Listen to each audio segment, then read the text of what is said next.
and it all broke. Perfect.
Hello, and welcome to the Black Dice Society, Season 2, Episode 5, Committed to Dust. Castle Ravenloft towers over the village of Barovia, its cruel spires stabbing into the dull, gray, cloudy sky. This is a land that does not experience warm, sunny spring days. The chill in the air is perpetual. The daylight just enough for meager crops to grow and the people of the land to manage to eke out a living, surviving day by day in the shadow of the castle, and always to the service of the will of the man who lives inside. Count von Zarovich, you are in your study, pondering recent events, when you hear very faint footsteps approaching of one of your newest servants. His gait is familiar. You know it immediately. Lieutenant, approach. My lord, you grace me with this audience. Might I impress upon you to share with me your counsel?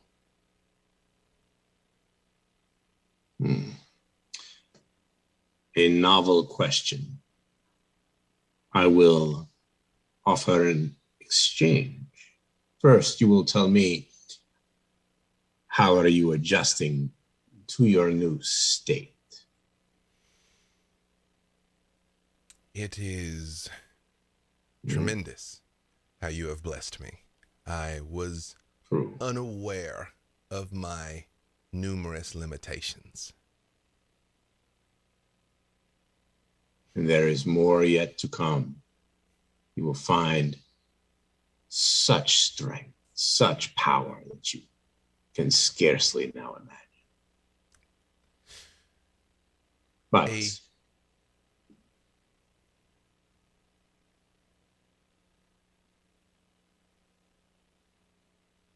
you were saying, my lord, I apologize. I interrupted you. I am a busy Dark Lord. Speak. A troublesome rumor has reached me of outlanders in the village of Barovia. What do you know of these outlanders?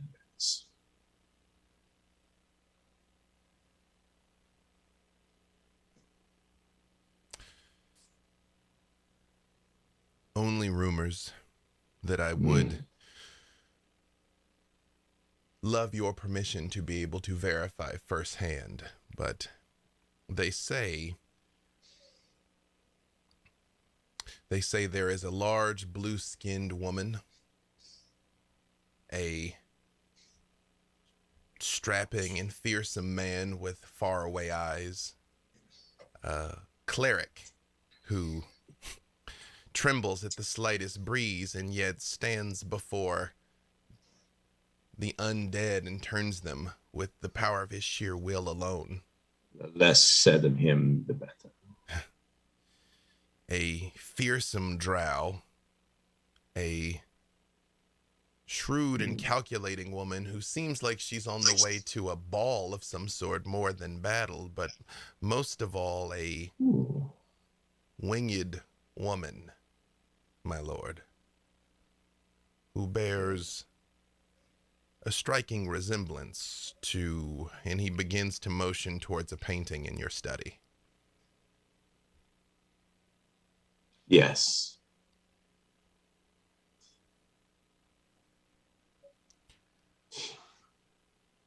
It is fitting that I greet our visitors personally. Oh, I apologize, Lord. In my transformation, some aspects of my previous life, which you have gratefully ended, are lost to me or difficult to recall. There are aspects of these rumors that seem familiar somehow. Perhaps in due time, your memories will return. For now, do not be troubled by them. They are shadows, nothing but fragments of a life useless as a pair of vestigial wings. He looks down at his hands and he flexes them slightly, and he says, "If my lord wishes to greet them, shall I prepare the cells?" No, I do not plan at this time to entertain guests. But one of them is dressed as if for what? A party? A ball? Yes, my lord. Oh, we haven't had one of those for a while. Huh? The grand hall, the ballroom, has stood empty for some time, as I've heard at least. See to its renovation or refurbishment or whatever it is the staff does. Clean it up.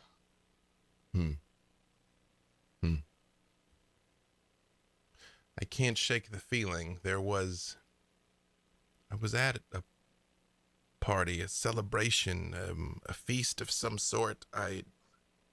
Yes. What do you recall? Do you remember who was there with you? Do you remember any faces? There was joy. There was so much joy. Such a day, and then there was death. Loss. Loss. Pain.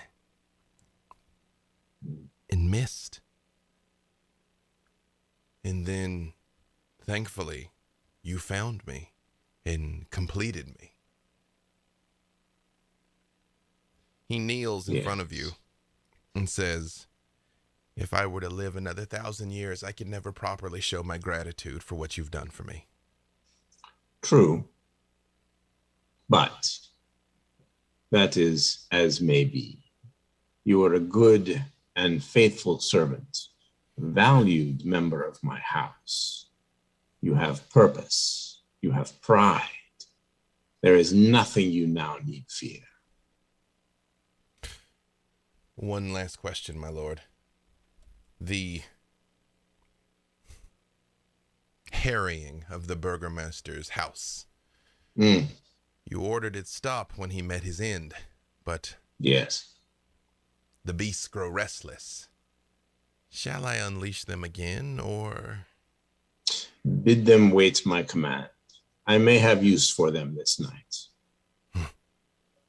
He stands back up, but still averts his eyes.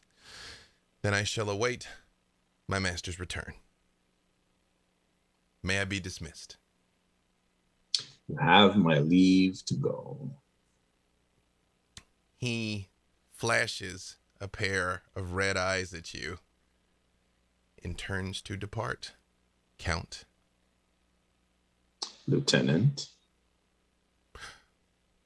What would you like to do now, Count von Zarovich, as the land stretches before you at your command, as it always is? To the balcony. I shall look out over my land. I shall look in the direction of Barovia, the village, where they are, where she is. And I will open my ears to the night, listen to what it brings me. Excellent. And hello and welcome to the Black Dice Society Season 2, Episode 5, Committed to Dust. I'm sure you guys don't need to worry about any of that. None of that happened. Just, it's going to be okay. Before we get started here, as always, as before, thank you so very much to Jason Carl for reprising his role as Strahd von Zarovich for us this evening.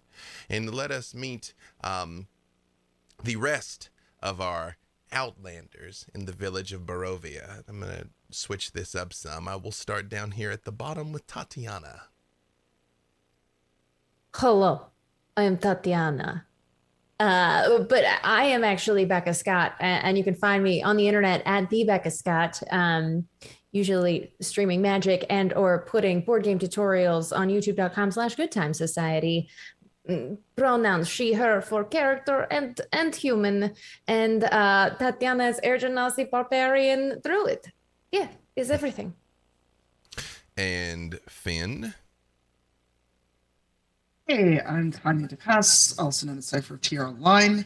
I play Fen, your blood hunter warlock with a little bit of beast in her. Pronouns are she, her. You can find me everywhere as Cypher Tier. Brother Uriah. Hello, I'm Mark Meir. I use he, him pronouns, as does my character, Brother Uriah Macabre, Cleric of the Grave and Worshipper of Ezra, Lady of the Mists. And Nahara.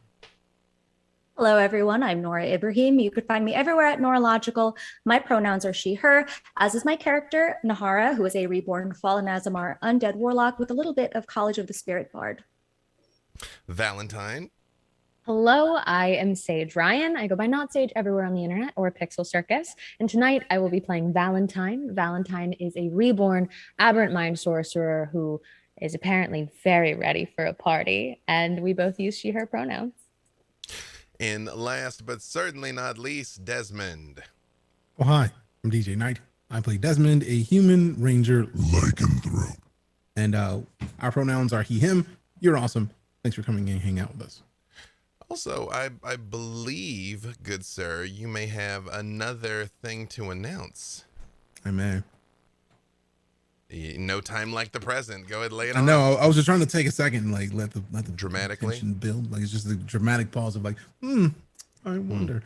For those of you who regularly type exclamation code in chat, you may know of a game that we know. It's called Idle Champions. It's kind of an awesome thing. A lycanthrope you know will be in the game very soon. Wednesday soon. Yes. See you in the Champions. You can add Desmond to your formation. He can fight alongside Freely and Baloth the Entertainer and Celise. I assume he can. I don't know where where we are in our formation, but you can make it work. There's a way. Also, I'll just say now, starting this Monday at 4 p.m. Pacific, is Idle Champions presents 3 Court of the Raven Queen, which starts on twitch.tv/CNE Games. Maybe tune in at 4 o'clock and you might see some faces that you recognize making their way through the Shadowfell. I don't know. Guess you just have to tune in and watch. What I will say is this story, The Black Dice Society, is, of course, a horror stream.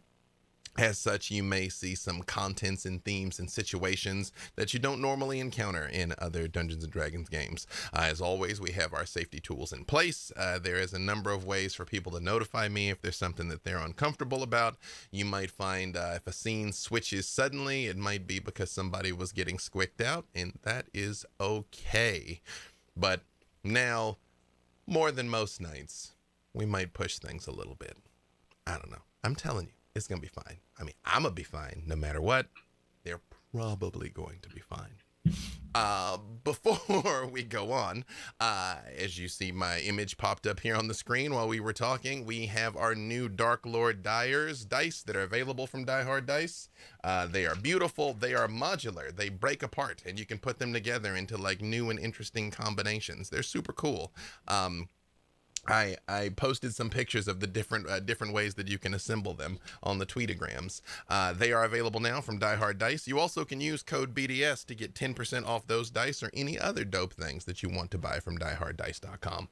As always, Secret Lab chairs. Again, I love mine. Mark loves his. It's like riding around in the couch. If you're thinking about maybe buying a new chair for President's Day, maybe spoiling yourself a little something, highly recommended. The best chair I've ever owned, and I owned a bunch because I bought a lot of like cheap ones because I didn't want to spend the money. Well worth it. Warriors of Waterdeep, the code should be appearing in chat here. We passed them along to the mods there, so hopefully that's going to be going out. Of course, Idle Champions, if you type in ! code, you can get your golden chest code and start preparing yourself for Desmond's arrival, which is this coming Wednesday. Our TeePublic store is live. Shirts, masks, bags, pillows, anything you can think of, you can get there. And of course, our gorgeous museum quality art print. If you type in ! BDS art, you know, if you want something a little classy with our gorgeous art from Adam Schumpert. Again, see that, wait, it's like flying a ship. There you go. Yeah, that guy looks familiar. You know, and he's also right under me, right over the dice there. You know, interesting. Excellent bone structure in that vampire. And last but certainly not least, we do have a Patreon. You can get exclusive after show, exclusive bonus content, exclusive side adventures, all sorts of our after show audio versions of the episode. Everything is available on patreon.com/The Black Dice Society. And with that, on with our show.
You all are in the village of Barovia, having just met a young woman named Arena, who bears a striking resemblance to Nahara, Arena Kolanya. You've met her older adopted brother, Ismark, who asked you all to help his sister. He needs to get her out of the village of Barovia into the relative safety of the land of Valaki.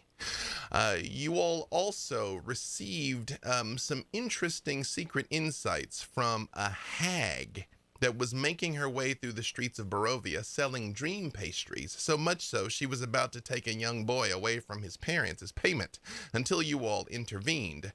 She did share certain information with some of you. Some things were said out loud, some things were said in private, and things that you needed to be aware of. One piece of information that was given that was shared freely is that Count von Zarovich has spies everywhere amongst the Vistani, a local group of humans in Barovia. You were also told you might have allies.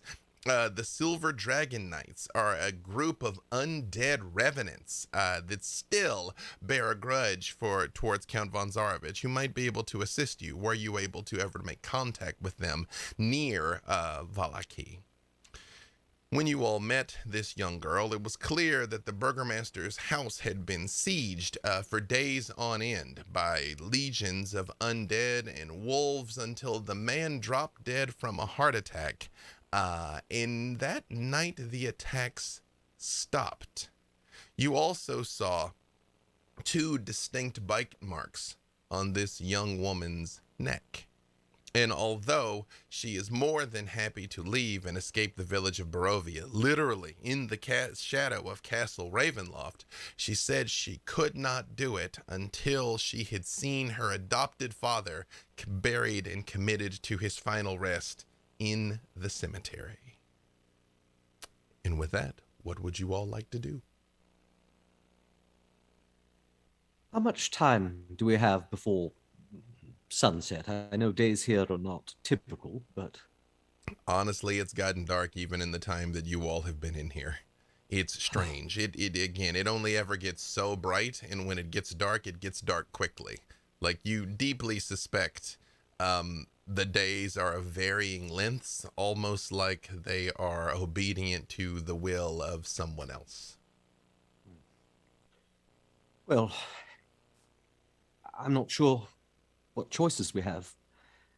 It would be folly to travel at night, I think, and yet it might be sheer madness to stay here within the very shadow of Castle Ravenloft. We've committed, though, to seeing Irina's father laid to rest. I suppose that's our first order of business. She speaks up and says, well, but we must bury him at dawn. That is when the morning lord will smile upon him. And Ismark kind of steps forward and takes her hand and says, my darling, we must bury him when we can. If they will assist us now, we must go now. And Irina, your brother is right.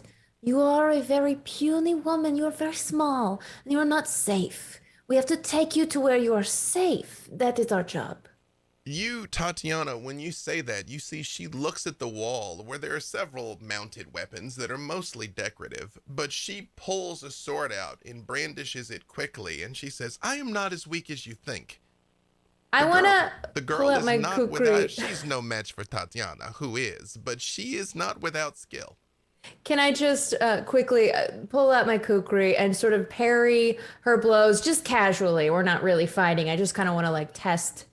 Obviously, her sword is much longer than my kukri, but I think we can figure it out. Just give me an attack roll. I know you're not trying to hurt her, but this is just how effective you are in this. Nat 20. What is your intent, Tatiana? What is your intent? Because you do it. So what do you? She very much.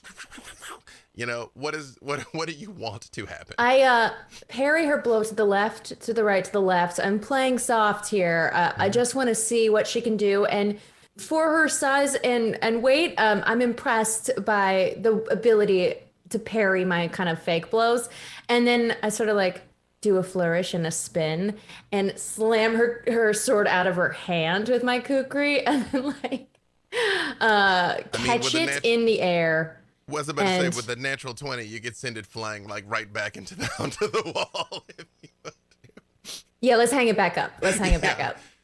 You see, she just sort of looks at you for a second and looks down at her hand and looks at you, and she just says, I have so much more to learn.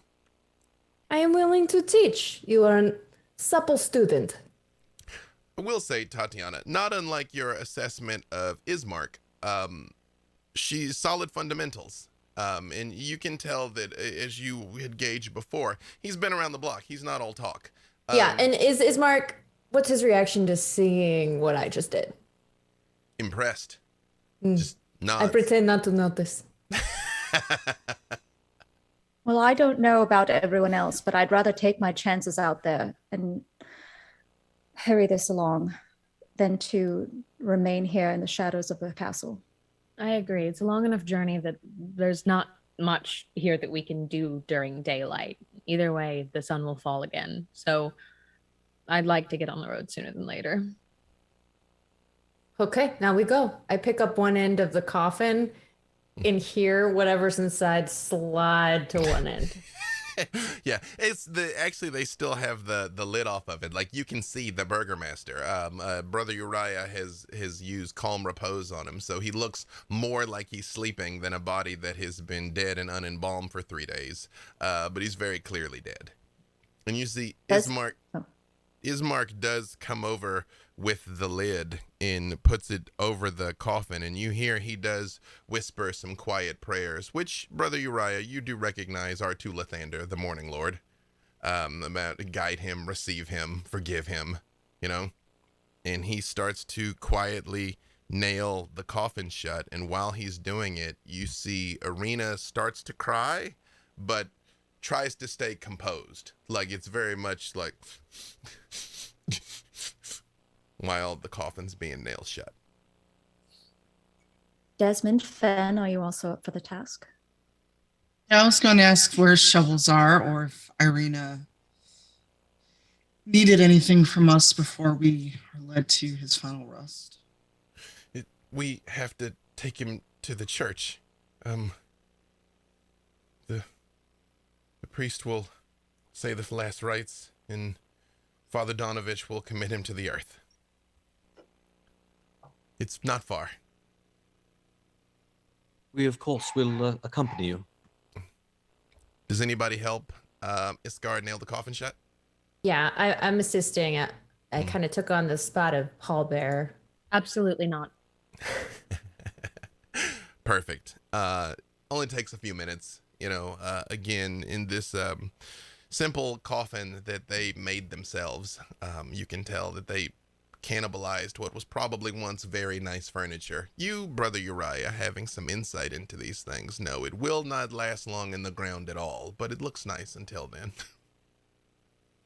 So get her sword back and present it to her, just in case. Mm-hmm. She Question, looks... how large a man was the burgomaster? Are Tatiana and Desmond, for example, able to carry him by themselves, or will they need assistance? Yeah, and Ismark is going to help too, and Arena is actually going to help as well. Like, it would, the four of you could do it. I mean, obviously the 6 people would do it faster. He was clearly a well-fed man, middle-aged. Again, do recall one of the last things you found out right before the end was that letter of warning begging adventurers not to come here in talking about Arena's plight was not written by him. Ismark said he knew his father's penmanship. He didn't write that, even though it had his name on it. Yes, rather curious, but in the meantime, let us see your father to his final rest. This Father Donovan, was it? Donovich? Donovich, yes. Yes. The church isn't far. Yes, and he tends to the people of this village then, to their spiritual needs? Yes, absolutely. Oh, I shall look forward to meeting a fellow man of the cloth. Not the same cloth, mind you, with different cloths, but yes. Yes. He had a son, Doru, but he hasn't been seen for some time. That's not uncommon here for people to just go missing. Especially children, apparently. It is uneasy work, but it is a sad reality of life, yes. Doru, he is a child? You see, she sort of like crinkles her brow for a second and she says, we're of about the same age, I think. Ah. I was 9 years old when I came here, and he was about the same. I would say we grew up together in the strictest technical sense, but we weren't terribly close. He was odd. Rena, I wonder, I hesitate to ask a personal question in your time of grief, but you say you came here when you were 9. My father found me on the Western Woods. Do you remember anything of your life before this? For your childhood? She very much looks right past you at Nahara and was saying, I was actually hoping maybe you could tell me something. Like, are we sisters? You're not old enough to be my mother. Are you? Well, no, maybe sisters, but I don't. Your guess is as good as mine. I can't remember much of my life up until quite recently. You see, she very much like looks backwards at her decided lack of wings, and she's like, the resemblance is uncanny, and yet you clearly possess gifts that I don't. I don't know if we are related at all, but the resemblance is a bit disturbing, if I must say. I wish I had more answers, but that's a little bit of the reason why I'm here. I wonder, Irina, have you been troubled by strange dreams? Dreams of echoes of almost another life that you might have led? I think everyone in Barovia is troubled by strange dreams. How should I address you? Cleric? Father? Brother. Brother. Brother Uriah. I am of the Church of Ezra, Lady of the Mists. But there is no rivalry between our churches. Ezra recognizes the Morning Lord as a strong ally against the forces of evil. She just sort of nods, and then she kind of comes forward and she takes your hand, Nahara, and she looks at you and she says,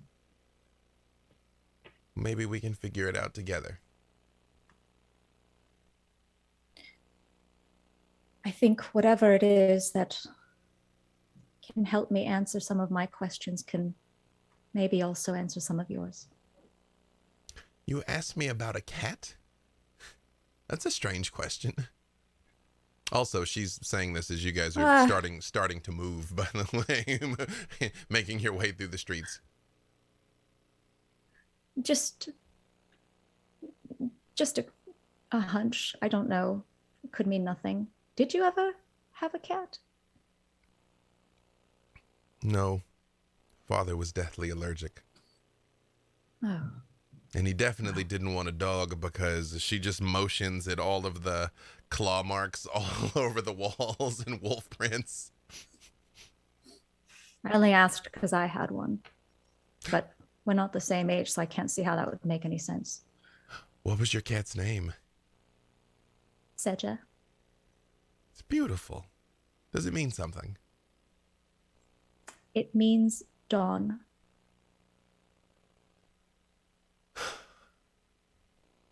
Well, now I must find the cat and name it Seja.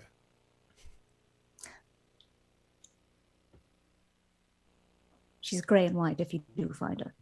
Some version of her. Actually, now I have more questions. I'm sorry.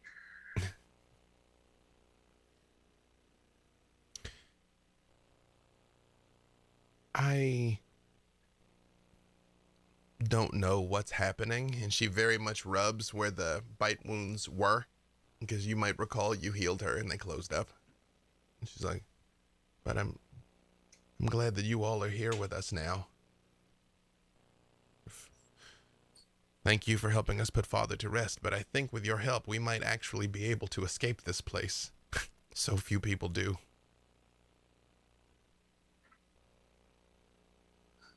Let us hope that you are right. In the meantime, to the church, I suppose. As you all are walking, Iskar looks at you, Desmond. And you notice, although Arena has cried intermittently but has attempted to be brave, he's kept a stern countenance. He was a very pleasant, jovial guy. He's by a wide margin the nicest person you all have met since you arrived in Barovia. Everybody else seems relatively broken down, except him. But his demeanor has definitely changed, carrying his father's casket here. But he does look at you, Desmond, and he just says, "You're an eldest son too, I think." What gave me away? Like recognizes like. Touché. Have you... Well, I was going to say, have you committed your father to the earth? But some people commit their parents to the flames. Have you lost him yet? I am not sure.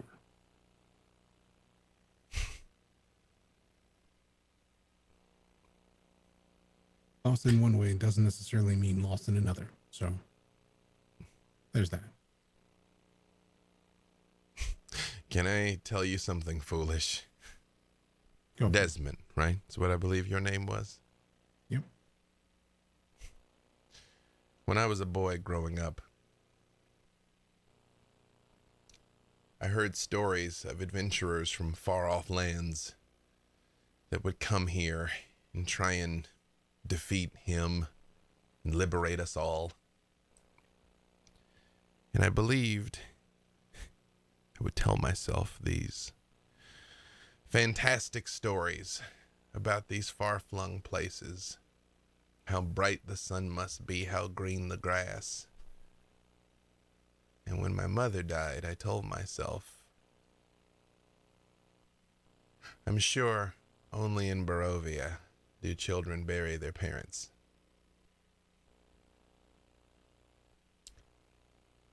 I'm sad to hear that it is not so.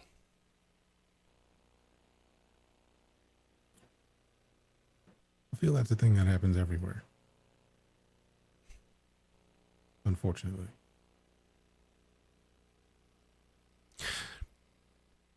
I'm sure my father was terrified that one day he would have to commit me to the earth for all my campaigning in drunken declarations that I would be the one to liberate the land. I'm surprised he didn't come and tear my throat out, but I can't help but think part of the reason why he took such delight in terrorizing my father and attacking my sister was because I provoked him.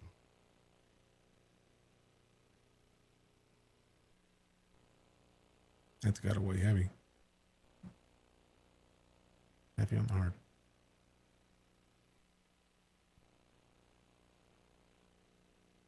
The day will come that I will be able to stand in front of him.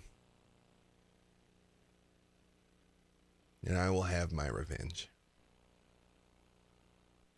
I don't know how, but I will.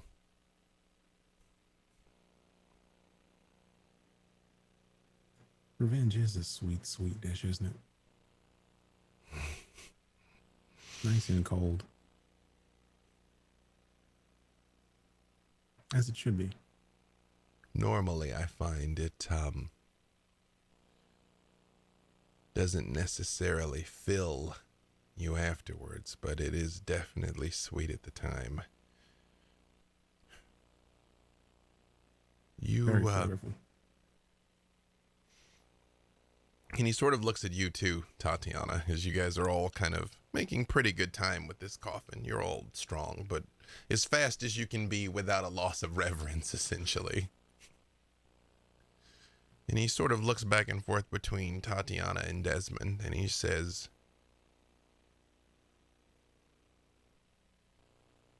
"You all aren't the first to come here.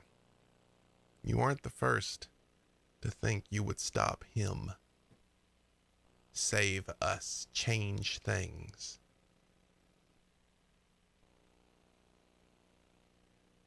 Well, we will be the last. I set you up for that one." You did. I hope it's I true. don't have much to say. I've never. Carrying a coffin makes Tatiana feel things. I don't like it. Oh, so what you're saying is there is more to you than a beautiful face and large muscles and the skill to disarm a child. Hmm? You think my face is beautiful? Most people notice my muscles.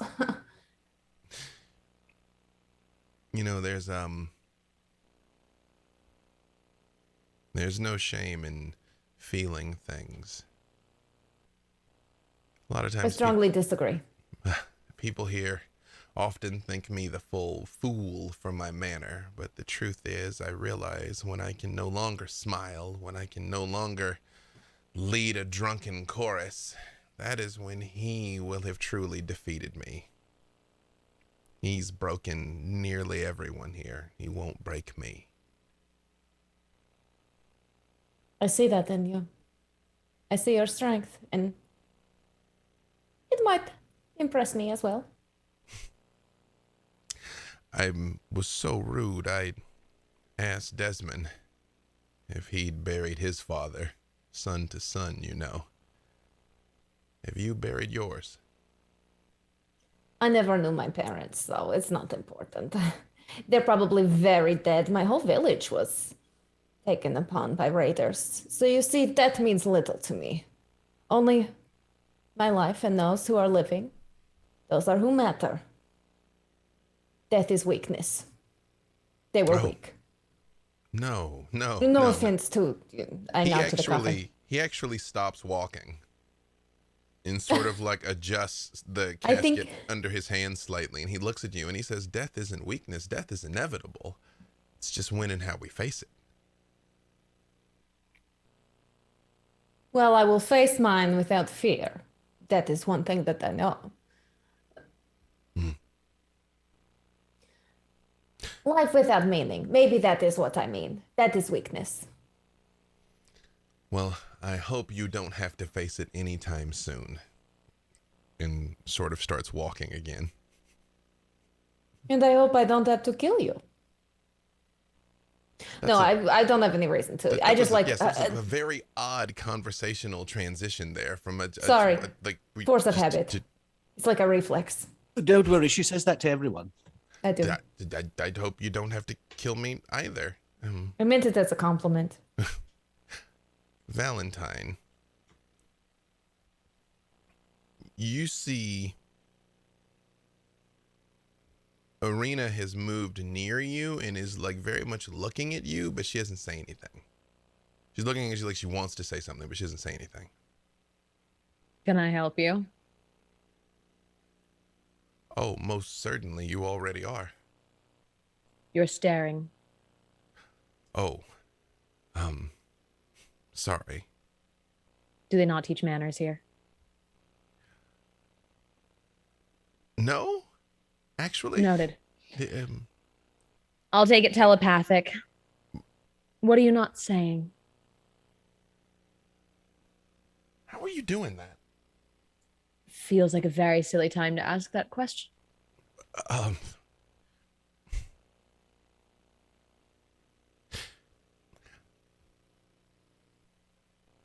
I think you're fascinating. The other ones are all so fearsome looking. But I think you're the most fearsome. I see it in your eyes. My father always told me, he's like, just look in a person's eyes. Don't judge them by anything else. Thank you.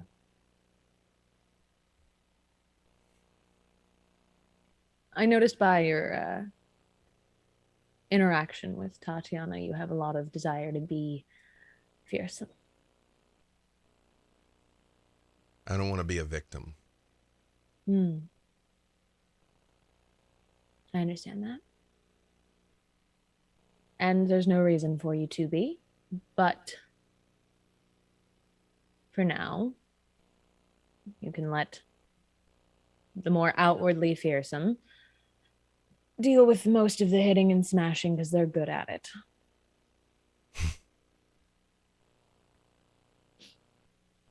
That makes sense. There's a lot of different ways to be feared.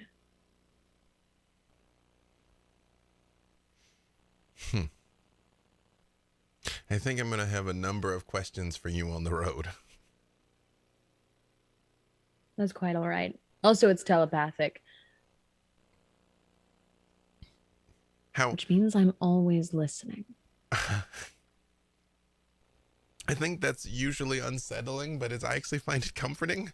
But if I want to talk to you, how do I let you know? Like, I don't want to be like, that seems like it defeats the purpose. Yeah, you definitely shouldn't do that. That's very embarrassing. Maybe I'll cough 3 times. Like, and Brother Uriah, you hear her very loudly go. No, don't be gross. Are you all right? See, it's calling attention.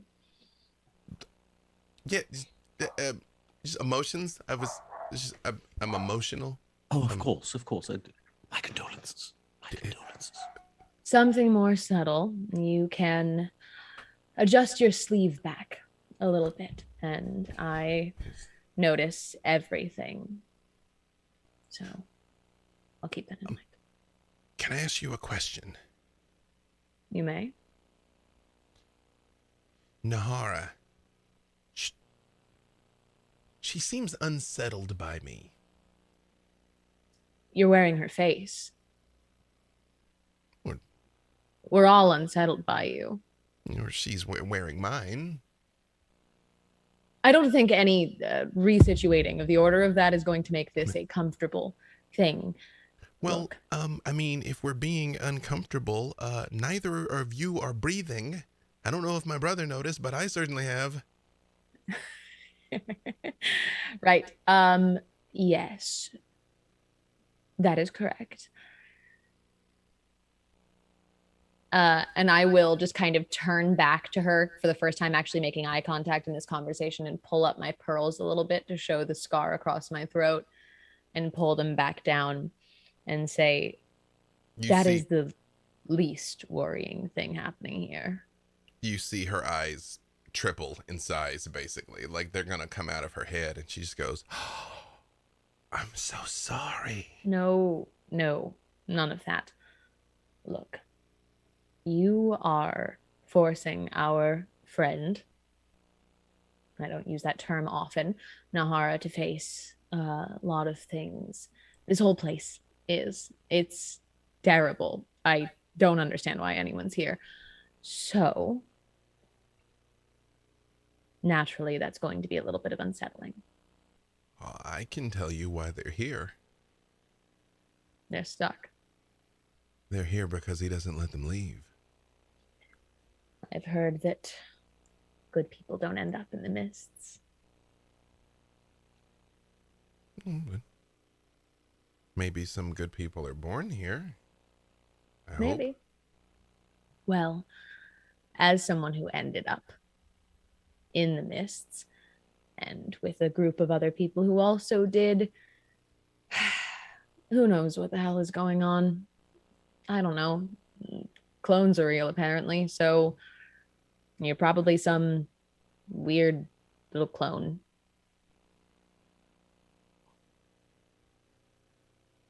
And Valentine just shrugs and ends the telepathic connection. You do, the last thought of her, you hear her thinking, if I'm a clone, I'm going to be very cross that I didn't get wings. And then you cut it off, Valentine. All done. You all arrive at the church. It, atop a slight rise against the roots of the pillar of stone that supports Castle Ravenloft, stands a gray, sagging edifice of stone and wood. The church has obviously weathered the assaults of evil for centuries on end and is worn and weary. A bell tower rises towards the back, and flickering light shines through holes in the shingled roof. The rafters strain feebly against their load. The heavy wooden doors of the church are covered with claw marks and scarred by fire, just like the house. What would you all like to do? Oh, and this is your local house of worship. Yes, this is it. I see it too has come under siege, I suppose not unsurprisingly. Isn't your god supposed to protect you? Oh, he has. The church stands as yet. Well said. Well said. The bar is low. But despite being a sacred place, this place has been under attack, yes. Absolutely. I mean, she looks straight up, and you all can see, basically in the night, the clouds have gathered around the top of Castle Ravenloft. It's difficult to make it out, but I mean, it's right there. Like, you could reach out and touch the stone of it. And she says, "The morning lord sticks like a thorn in his side that even he has not been able to pluck out." Yes. Well, I suppose we should see your local priest, Father Donovich, and get your father committed to the ground. Do we need to dig the grave, or are there holes no. made? We should take him inside. Let Father Donovich say the words over him. Okay, because I could dig a hole. I could put it in there. We could be on the way. Iskar looks at you and he's like, "Well, there is sort of a system to the way things work. In a cemetery, you don't just dig a hole and drop a body wherever you feel like it." This is all kind of new to me. Perhaps we knock on the door first. Iskar just looks and he's like, "It's always open to the penitent. Just push them open." Oh, I suppose I'm penitent. Penitent is the next man. But he does still do a little rap on the door as he was like, "Hello, Father Donovich." You don't get a response, but presumably you still push the door open. Yes. Hello. We don't mean to intrude. The doors open. Yes, we do. The doors open to reveal a 10-foot wide, 20-foot long hall leading to a brightly lit chapel. The hall is unlit and reeks of mildew. 4 doors, 2 on each side of the hall, lead to adjacent chambers. You can see that the chapel is strewn with debris, and you hear a soft voice from within reciting a prayer. Suddenly, the prayer is blotted out by an inhuman scream that rises up from beneath the wooden floor. Are you all right? I think there's trouble. Are you keeping do you think he's keeping hostages? Do you think we can go in there? I drop the coffin and I run towards the screen. I shall hurry forward as well. As you put the coffin down, from Castle Ravenloft, high above, fog starts rolling down over the church, over the cemetery, and you all hear the howls of wolves from all around you. And in the midst of the fog, something appears. What do they see, Count von Zarovich?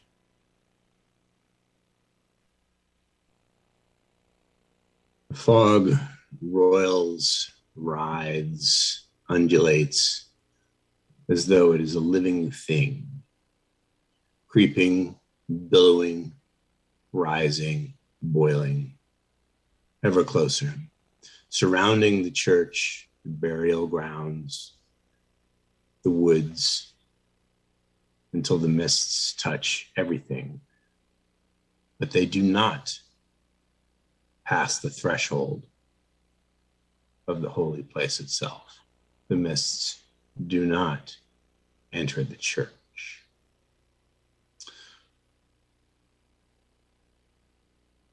A figure appears in the mists outside the church, clad in black formal attire of no place that you're familiar with.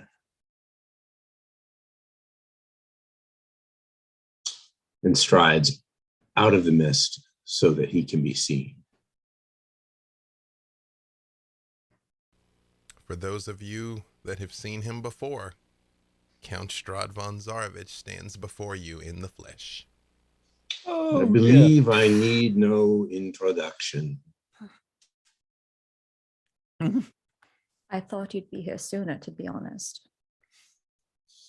Agreed. I am a busy Dark Lord, my beloved. I have things to do. Kind of looks over at Uriah when he says that, like, sorry, this is awkward. It's okay. Well, there he is. Maybe How fitting help that with you something. How fitting that you assist in the interment of Irina's father. It is fitting And that why the is soil that? of Barovia should accept him. Why? Fitting how? He played his part and played it well. And now he can rest. Welcome to my land, travelers, guests after a fashion, but Fen, why do you tarry here? I thought we had an agreement. What? I would bring the caller for you to kill. Why are you not about it?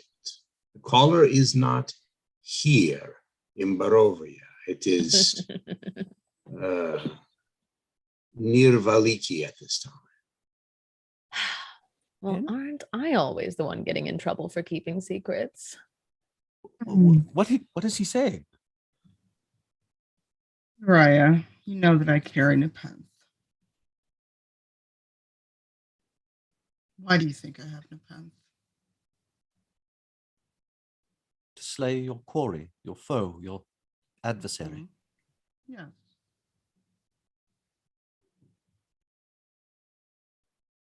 I see. But surely you know he's not to be trusted, Fen. Is Brother Uriah inside the church or Oh, yes. outside the church? Oh, I rushed forward. I'm in there. I'm in that church. And it can go in the door handle burned. I will also say, you all see, when Irina sees Strahd, her eyes widen, but Iskar just basically pulls her behind him, but makes a point to not draw his weapon, but interposes himself between her and Strahd. Irina, good evening. You know, I never anticipated this. Decisions. But my question stands. Fen, why are you not about the business we discussed? Because I was trying to have a bit of discretion and not just leave as soon as I could. How has that worked out for you? Well, right now, not very well at all. Greetings, Desmond. Hello again. Hello again. It's interesting I to see see you not your been heart trained. is no lighter than when we first spoke. You knew that would be the case. It is a terrible burden to bear this guilt, this grief. I know what it is to lose a brother. I know what it is to lose my beloved. But even though we have so much in common, we differ in one important point. And what point is that? You did this to yourself by shirking your family responsibilities. Avoiding the crown, refusing the throne is what brought you to this place. And now she has more in common with me than you.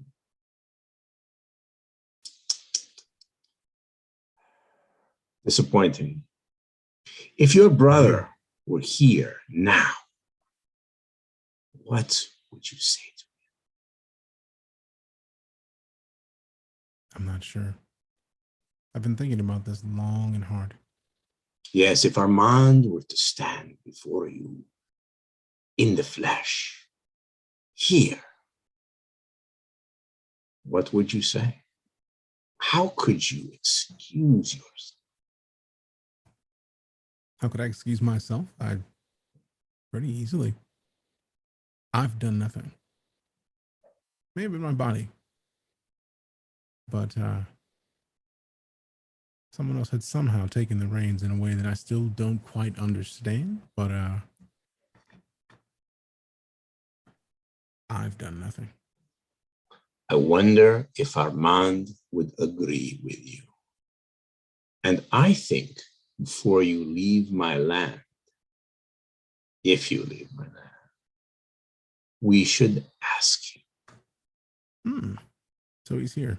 I had that feeling. Do you want me to kill him, Desmond? No. He's not worth the effort. He comes to us and tells me about disappointment, about shirking my family responsibility. I don't believe that's any of your concern. And even if I hadn't shirked my family responsibility, somehow I get the feeling that things would have played out exactly the way they played out. Regardless, the end result would have been the same. She would still have more in common with you than with me or Armand. So, who's to say? I think we can ask her too. And then maybe all secrets will come out. Well, they will. In their due time. What's done in the dark will come to light. You just so happen to have darkness. An entire land. It's beautiful, isn't it? Until you start shining the light. Then what happens? Nothing. That does not happen here because I don't wish it. So, travelers and guests, what shall we do with you? What shall we do with you, Fen, who delays the completion of the bargain? What shall we do with you, Valentine, so close to what you want, just out of reach?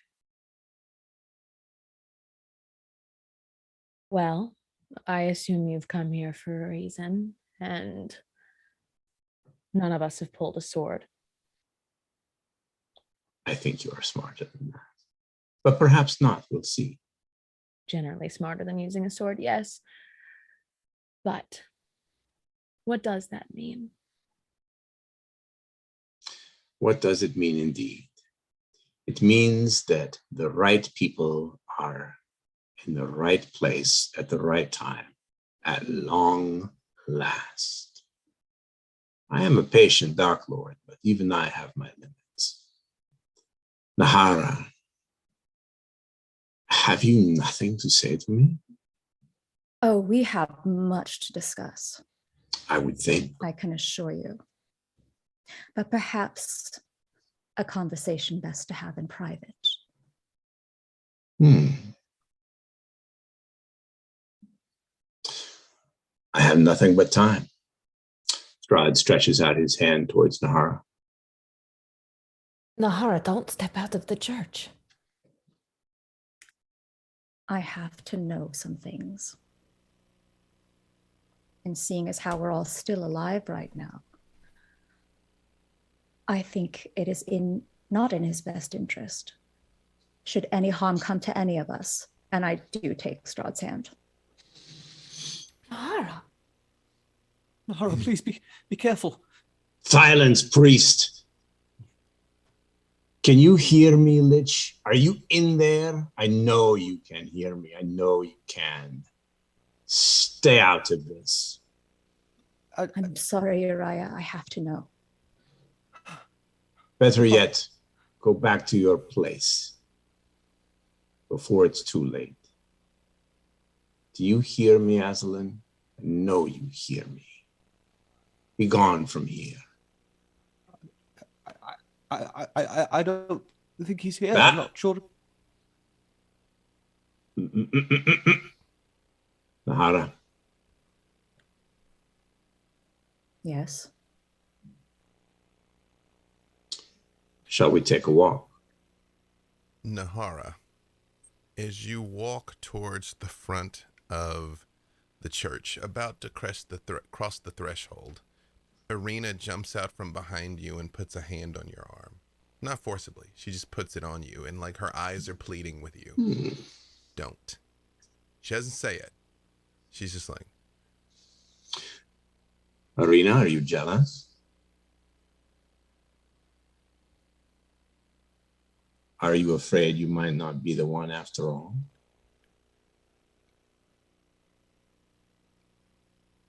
you all see, it's like she opens her mouth, but like words won't come out. I'm going to Like- pull Irina back to us. Just kind of by the back of her clothes, pull her back to the group. If Valentine does a thing, I help. Yeah. It's, Thank you. I'm not very strong. It's like the strength is going out of her body. You immediately pull her back easily, and she still just looks kind of wild-eyed at Strahd. This is what I came here for. So why waste time? You may look the same, Irina, but she is not you. She makes her own choices. Well, I assume you'll have her back before dark, won't you?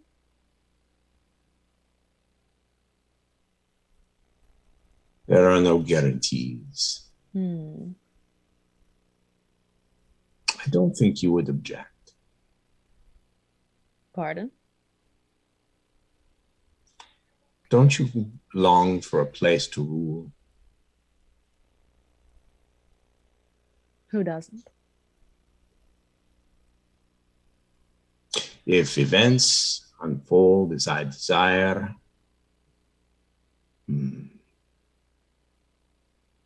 perhaps you can have it. I won't have any use for it anymore. As much as I like the sound of that, I'm a big fan of in the now. And nothing here is benefiting me in this moment, so I ask again. You'll be bringing her back, right? That will depend on her. Strahd, you are, of course, the lord of these lands, but more than the lord of these lands, you are the lord of all vampires. And you are aware of 5 that are in close proximity to you, 4 of which you did not create. They stink of twisted madness. They stink of Bloodspur. And they are nearby. What foulness is that? Bloodspur renegades in my land? Oh, those? It wouldn't be a problem, would it?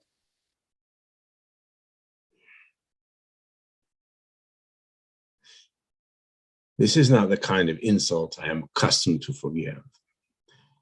Bad enough that Fen brings that blade here. Bad enough. But really, the mind carrion, ugh. Perhaps you are not worthy to rule here after all. I'm not known to travel light. Well, let's see what they're made of, shall we? Hell if I know. Children, keep them busy. When Strahd says this, rats, bats, wolves can be seen running, flitting, scurrying through the mist past the church, squeaking, growling, their little claws tearing up the cold sod as they proceed in the direction of wherever those disgusting creatures are. Finn, or not Finn, I apologize. Valentine. You know your protectors don't speak words as such. It's just all pure emotion. But you sense panic, death, frenzy. And a few moments after Strahd says this, you all hear screeching, unearthly, horrific.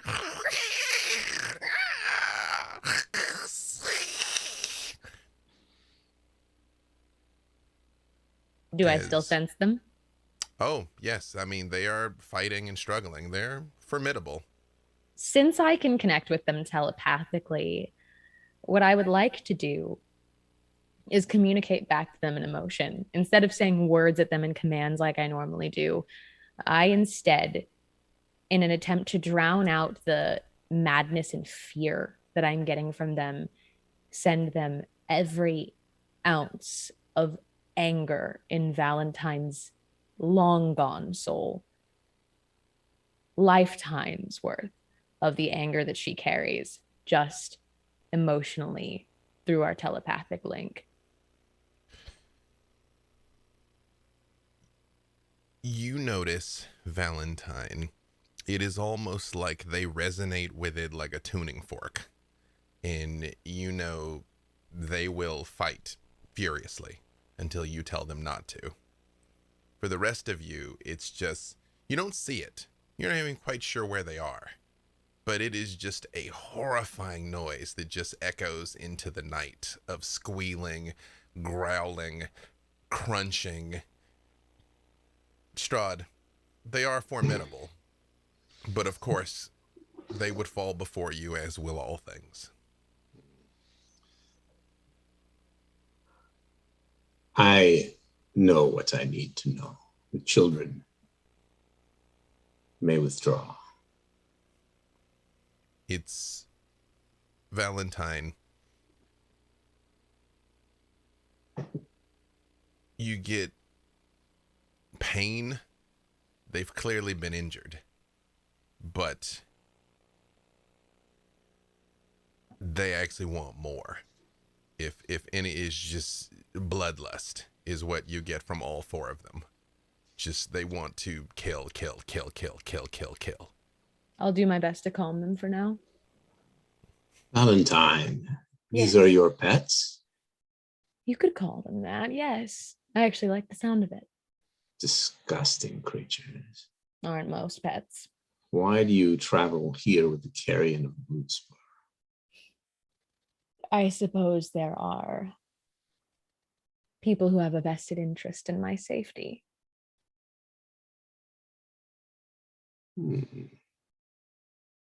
Like most pets, I didn't really pick them out. They sort of chose me. They followed you home and you kept them? Yes. I will spare them for now. Mm. Does that mean that you represent what they stand for? No, I represent what I stand for, solely and exclusively. They're just beasts. So you are not here on a diplomatic mission. No, I don't do diplomacy anymore. Pity. Lutspur and I have much to discuss, but perhaps another night. If you'd like to have a conversation, I certainly could facilitate. Very kind, but let us take care of first things first. Nahara. Nahara, are you absolutely sure about this? Uriah,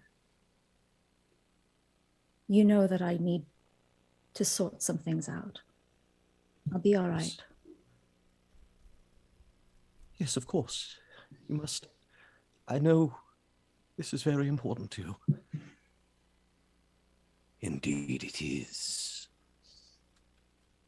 Go, Nahara. Go and seek your answers, and hello, von Zarevich.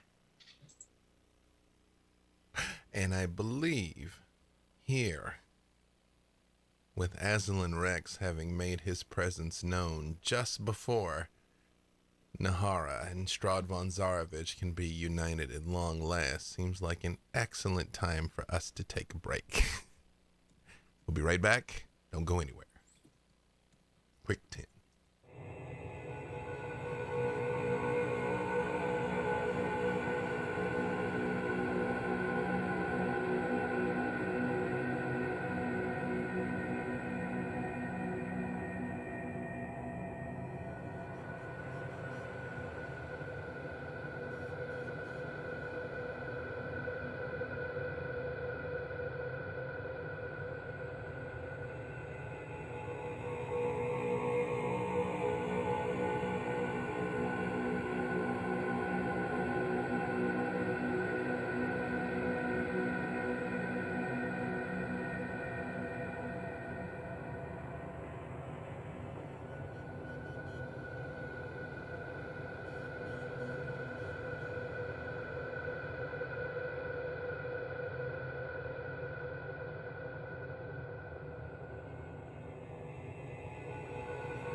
Hello, thank you, and welcome back to the Black Dice Society Season 2, Episode 5, Committed to Dust.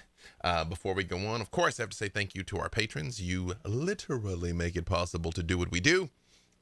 From Aaron Duran, Alan Zozo, Aurelia Rolf, Black Watch Ronan, Brad DeMog, Chris Lewis the Pretzel Bear, Christopher Klindering, Craig Savage, Krayless, David Bonney, Donald Scott Massey, Ducati, Flannel Fries, Forrest F. Moore, Graffumbly, Guy Vanderbrink, Ian Brooks, Josh Olin, Just Link, Kyle Garrett, Lady Voronkova, Voronkova. I don't know. Again, I spent a year saying Voronika. And my brain just doesn't want to do it right. Like, it's very clearly written. Matthew, Mecha Shiva, Mercy Malunas, Mr. Albert, Nathan Crowder, Nick Bernard, Nightcrawler, Packery 101, Patch, Project Wolfbear, Reese, Reverse Aquamath, Ronan Monkey, Rosie and Sean at Sip Happens, y'all. Rum Soaked Chicken, to Queen Bee, Valdemar, Night Road, War on Reality, Wee Nuck and Futz, and Zort 1. Thank you all so very much. And a ton of you have been here with us since the very beginning, since we started last April. So thank you all so very much for your support. Again, you literally make it possible to do what we do. Now, here, back in the village of Barovia, in the very shadow of Castle Ravenloft, just outside the church for some of you, and inside the church for others, Count Strahd von Zarovich has appeared and extended his hand, which Nahara has accepted. But after some goading, it seems like the Lich King himself, Aslan Rex, has something to say before they depart. Very well, Nahara. I hope you find the answers you seek. And you, von Zarovich, all the very best this go-round, Remember that when your host is at my table. Indeed. Nahara. Yes. He will have answers for you, I think. Go with my blessing. I am your patron, after all, not your owner. Your will is your own, as always, my dear. That's exactly why I don't need a blessing. Well said.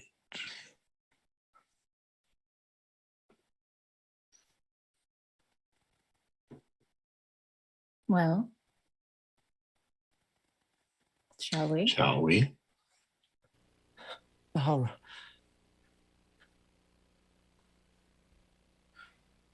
Uriah, I'll be okay. While... Yes, Uriah, please. Uriah stutters a bit more. But you, Nahara, distinctly hear the words. I love you. I love you too. Out. I'll be back. I promise.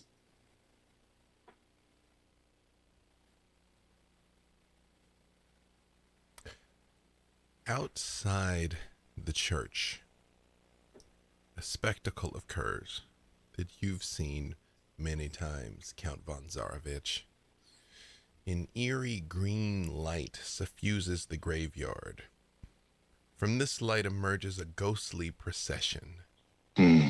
Wavering images of doughty women toting great swords, wood-wise men with slender bows, dwarves with glittering axes, and archaically dressed mages with beards and strange pointed hats. All these and more march forth from the graveyard, their numbers growing by the second. Count von Zarovich, this is the countless procession of fools who thought they would come here and defeat the Lord of Barovia. You all see this ghostly army begin marching its way up the causeway towards Castle Ravenloft. I love this part. Brother Uriah, these are all the other fools whose passions and misguided ideas of glory led them to dusty death.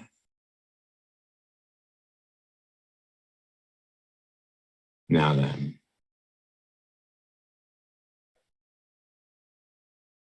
Nahara, Yes. Strahd leads Nahara a dozen paces away from the church door, but still within sight of it, so that her colleagues can see, but not hear. As they move out of earshot, but within range, what are the rest of you doing, standing there, presumably just inside, or at least, I suppose, in Valentine's case, just outside the church? I think I realized that I had been unconsciously stepping in front of Ismark and had put my body in between him and anything else. Tatiana, you notice Pardon me. as you step in front of Ismark, you didn't see when he did it. It was smooth and fluid, but he has drawn his bow and knocked an arrow. And you know how good of a shot he is, and he is very much looking at Strahd like he's about to do it. That might mean your certain death. Please don't. Yes, but he's just there. His back is turned. He's preoccupied. I assure you, striking alone will be a poor choice for you. I don't know much about this, Count, but I know that. You see, he just sort of slumps slightly and kind of lets his hands fall to his sides and puts the arrow back in the quiver. Besides, I will be the first to hit him. Tatiana, I swear I will kill that man or I will die trying. Oh, we will. Together. But not yet.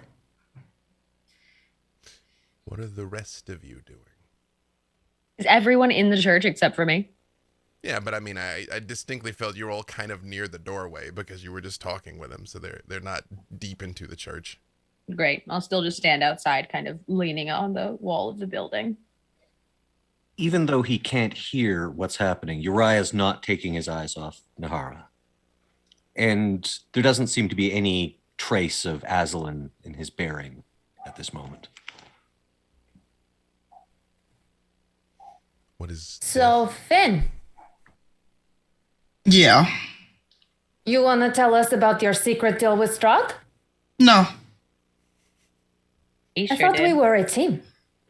But you are sneaking around in the forest, apparently with secrets. I wasn't aware I had to tell you what I was doing every moment of the day. Wow. I can't. Desmond? I'm just more surprised that she has Nepenthe, because that it's like in my mind it's like the soul would have given it away, but then I thought, why would the soul have given it away? So I guess that makes sense as to the sneaky whatever was happening. But I mean, isn't he coming into everybody like in your dreams or whatever? So it's kind of to be expected. I think that Tatiana has a very good point. If I was making deals with a Dark Lord behind everyone's backs, which I'm not against. Oh, wait, tell us if you are right now. I'm Everybody not. else. I sort of assumed that you had been, to be honest. If we're directly asking, everyone I has thought to you say had. now. I'm not making deals. I'm just saying, if I was, you'd all be very upset with me. Yeah. Look. The deal I made is for my soul alone. I'm not trying to get the rest of you involved if this goes badly. Wait, your soul? I'm not, well, That's sort of, kind of, figure of speech, Desmond, not literally my soul. I was just impressed. Quite. Like, that's a deal. I mean, it's hard because I'm not quite, never mind. That's a metaphysical conversation for later. I'm sorry. I didn't mean to like mess the vibe up or anything. I was just impressed because whatever he got out of getting, like whatever you got from him getting your soul, he made out like a bandit. That's all I'm saying. Like, He didn't get my soul, and honestly, we know it'll probably get my soul at the end of the day. All of you see Nepenthe starts to rattle in its sheath in that red light pouring out of the top of the hilt. And you hear, all of you hear, Valentine, you and Finn have heard Nepenthe speak before from the time that you were in Isolde's mind. Desmond, I even believe, touched the blade once, if memory serves. But all of you, even you, Count von Zarovich, because your ears are far superior to theirs, hear an angry voice say, "This is so infuriating. Why bring me here to keep me dangling from your back? I want to bathe in the caller's blood, or von Zarovich's. Have his head off, and let us be done with this. Let us be done with this place. Let us be done with him." And the sheath is rattling, like on her back. Finn, Yes, Desmond. could you just not touch anything about that blade? That'd be appreciated. I think he's a little And she just, you see Fen has her hands up. She's like, I heard the blade when I touched it. That was, yeah. That was interesting. What did it say? Nepenthe has a goal, and I haven't fulfilled it yet. I was trying to honor my word with the group before I went off in search of the caller. But both Strahd and Nepenthe are forcing my hand. And Fen is just like trying to calm herself before she pops her dread form, or that Nepenthe overwhelms her, because she's not sure if she can fight the blade, because Strahd is right there, and the blade does have a grip on her to a degree. It's Finn. It's just red hot, roiling rage and hatred and violence. It's just you unconsciously start thinking back to every life you've ever taken. The poorer they died, the better. They're nothing honorable, nothing clean. Just every image of brutality that you've done, that you've seen, that you can experience. And the last thing that starts echoing in your head on a loop is that memory you saw in Isolde's mind of her wailing, holding her brother. And it just keeps playing over and over and over and over and over. So quick out of character, do I have to make a save against Nepenthe? He is not currently trying to take over your physical form. Okay. Fen is actually going to go to one knee, and she's visibly struggling not to give in to the feelings of the sword. You see Arena actually runs over to you and kneels down and puts her hands on the side of your head. And she's like, I don't know what that was. And I don't know how I can help. What can I do? Tell me, how can I help you? What can I do? And Fen, with the little bit of calm she has left, she just, gentler than she expected, pushes Arena away. You can't help me with this. You all see around Finn, around Nepenthe more accurately, it's like there is a distortion, like Barovia itself does not want it here.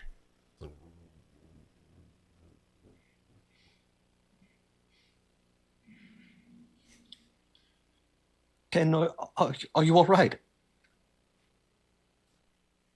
And Fenn's voice has gotten deeper. You can tell that like she's fighting. She wants to shift into her dark form and just go on a tear and to hurt. No, Uriah, I'm not. I need you all. I need you to understand that this is a burden I've taken myself. I need a moment. I need to calm Nepenthe and calm myself. And Fen is going to step around them and actually go into the church, but on the way she slips Desmond a note. And she goes into the church and actually goes to the altar and kneels to pray, in a hope that it will calm Nepenthe, or at least get it to stop pushing the violent thoughts into her head. Because it is a holy blade. It is a holy avenger. It is. Mm-hmm. It's been dipped in quite a bit of blood between here and there, though. But yeah. Speaking of not okay, outside, Count von Zarovich and Nahara. Is this where you take all your ex-lovers? Not quite the first date I was expecting. I have no other ex-lovers. There has only ever been you. Now see, oh, actually, can I insight that?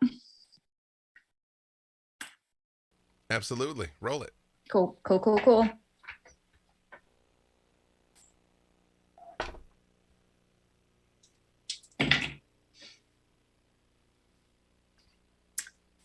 Let's see, that is a 29. Again, 30 is godlike success, and you have gotten a 29. You detect no deception from Strahd von Zarovich. There is no reason to lie any longer. You are here, finally, at last, again. And yes, it is not the first time. Well, explain. Your name was, is, and all shall be Tatiana. Like your Ganassi friend. But you are very different, two of you. You and I were destined for a life together here. Long ago. So long now that even I cannot tell you the number of years. And what happened? Tragedy, of course. It is always a tragedy. You tried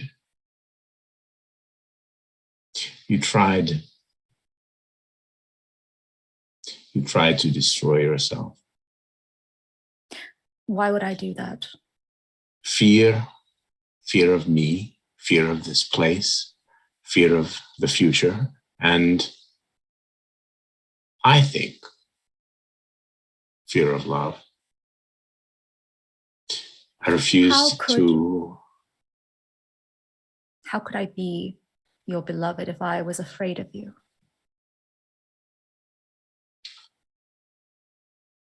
Love is not a straight road. It has valleys, peaks, twists, switchbacks, turns. Even I cannot plumb its mysteries. I know, as surely as I know anything, that it was real. Real. I could not bear. Both of us, or real to just you?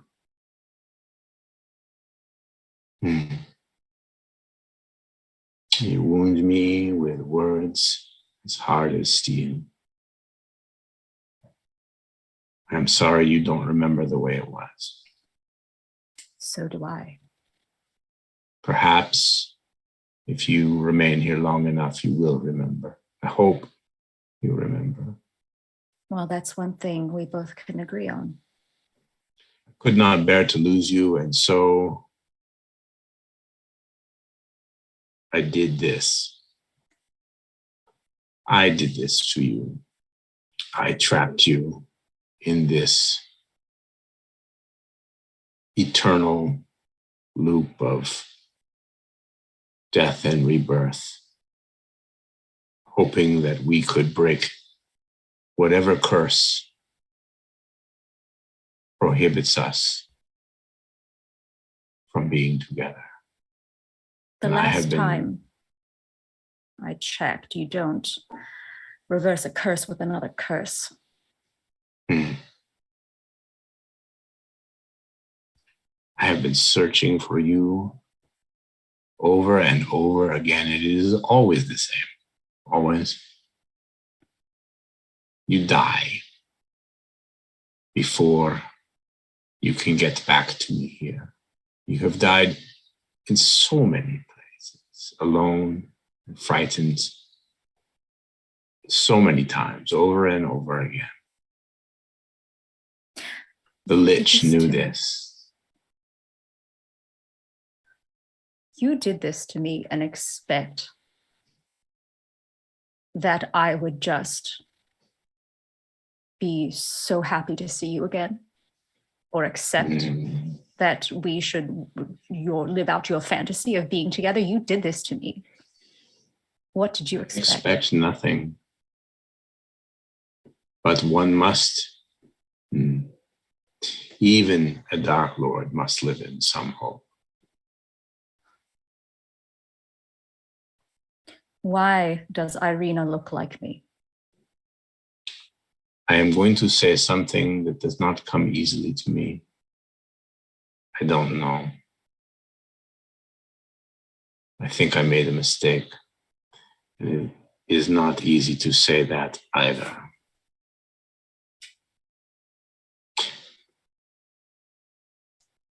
I was not lying when I said that Desmond and I have much in common. He too lost a brother. He too lost his love. And it was his fault, regardless of what he says. You lost a brother? Armand, who would have married Veronica, your one-time friend, now, Yes. like myself.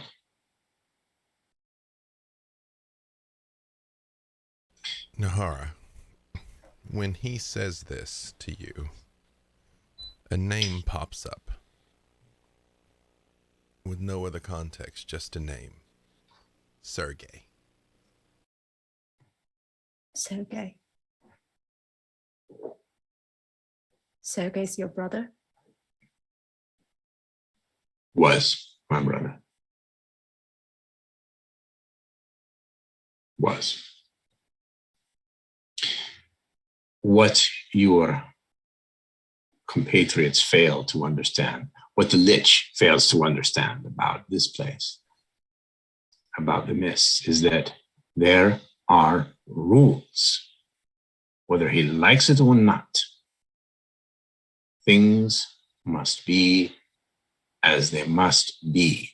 And even he cannot break those rules for long without risking all of it. He has played your friends for fools from the beginning. And if he does not go back to where he belongs, and soon,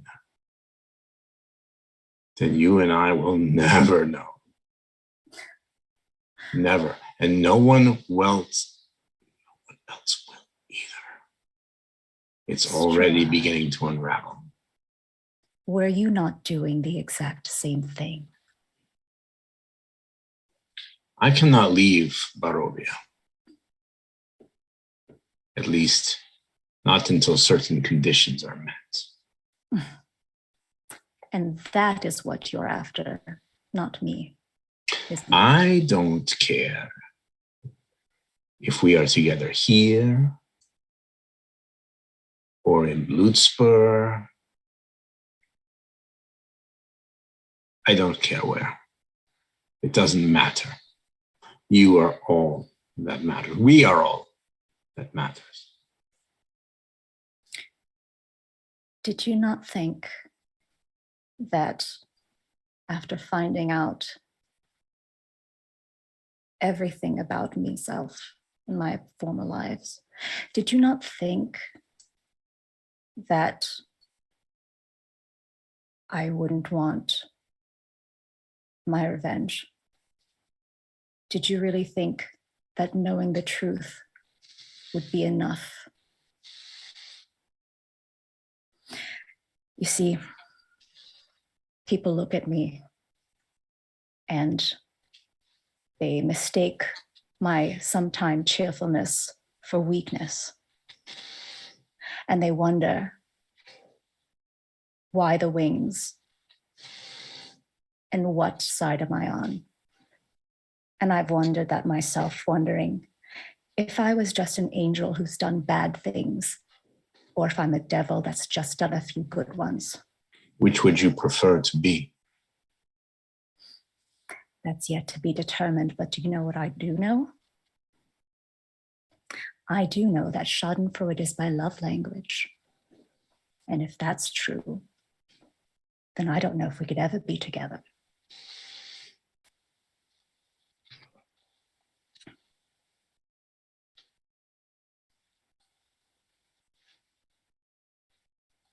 I broke B, Dave. Sorry, y'all. You're not mad, love. I'm muted on OBS. They can't hear me. Oh.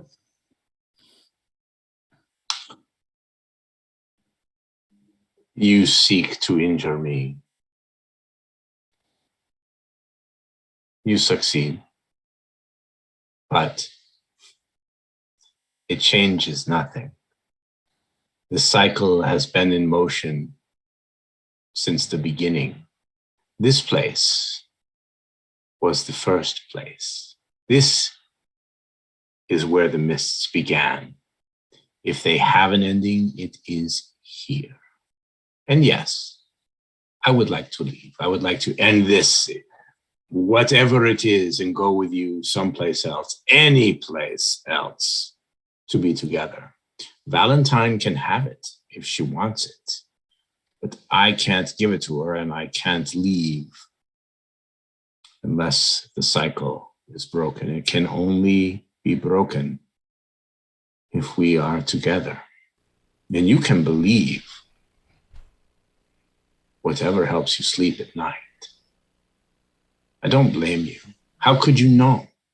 You don't even remember. You don't remember.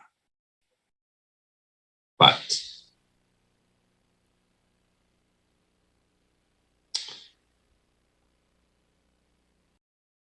it is not for me to tell you what you must do. I can only ask that you try to accept what must be. If not for your sake, then for theirs. Count von Zarovich, the children call to you.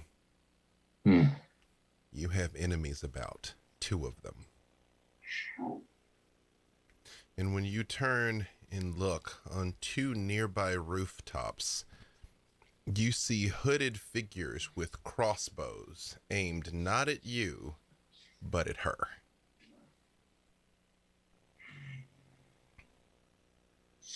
How dare you? How dare you? You do not understand what you are dealing with. I will bite Nahara. Nahara, Yes. you can give me a dex save. Strahd is very fast. This will be very difficult. Okay.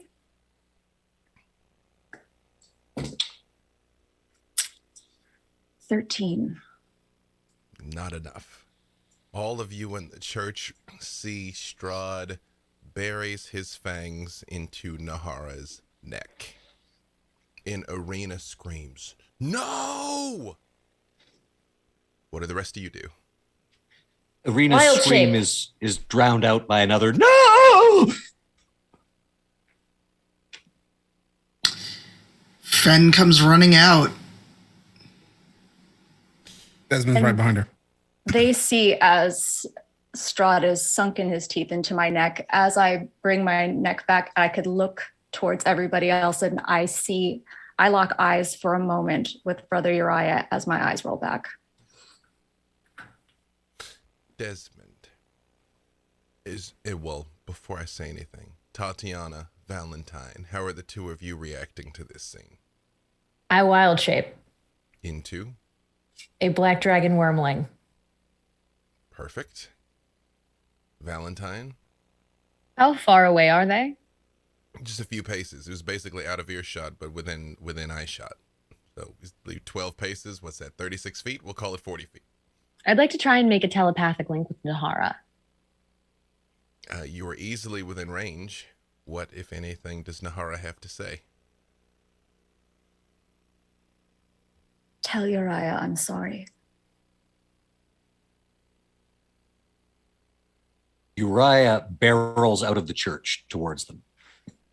I'm going to try and grab onto Uriah to the best of my ability to be like, don't run in there and get killed. It won't help.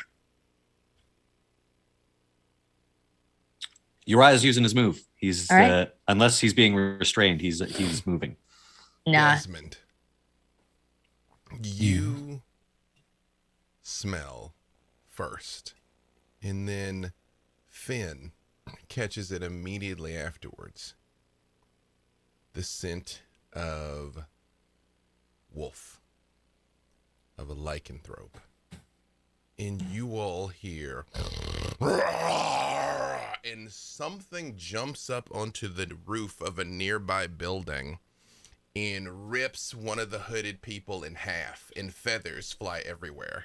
And the single biggest werewolf you have ever seen in your life stands up.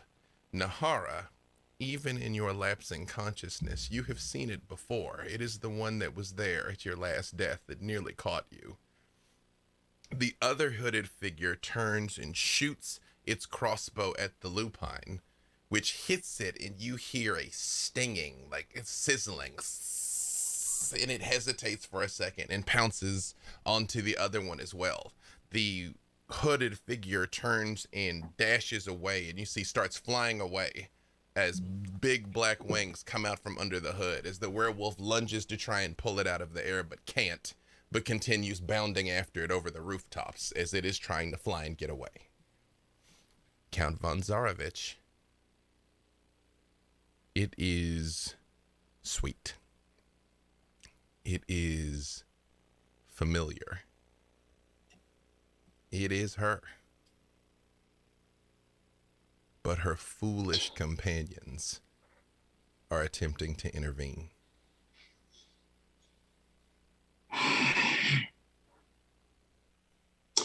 Well, won't this be amusing? That seems like an excellent opportunity for everyone to roll initiative. I will roll for Zarovich. Am I rolling? How am I doing? Well, he's actually not trying to kill you. He's actually not hurting you. Well, I take that back. You're going to take some damage from the reality of it, but he's not trying to kill you. So your will is still currently your own. Okay. Give me just 1 second here. Just retire to die because I got a nat 1 and I don't want to experience that with any other dice. Luckily, this is just for initiative. That is going to be 6 points of damage, Nahara. Although you very much realize although he looks like a man, the vice-like power of his jaws, you realize if he wished to bite completely through your neck and take your head clean off would probably be nothing to him. In fact, being this delicate is most likely requiring more effort for him. Count von Zarovich. Well, hold on. Let me get everybody else's initiative. Would you like to roll yourself, or would you like me to roll for you? Please. Excellent. You can just tell me what you would like to do, and I will deal with that accordingly. I already have your initiative. Valentine, what's your initiative? That is an 18. 18. Uriah? 17. 17. Nahara?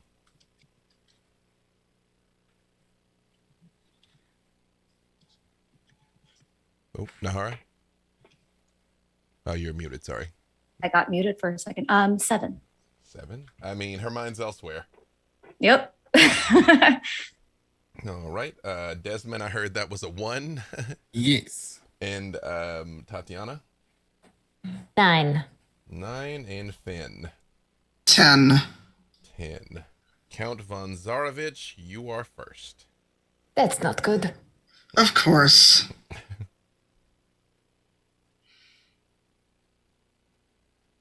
And Tatiana the Aragonasi is now a black dragon wormling. Is that right?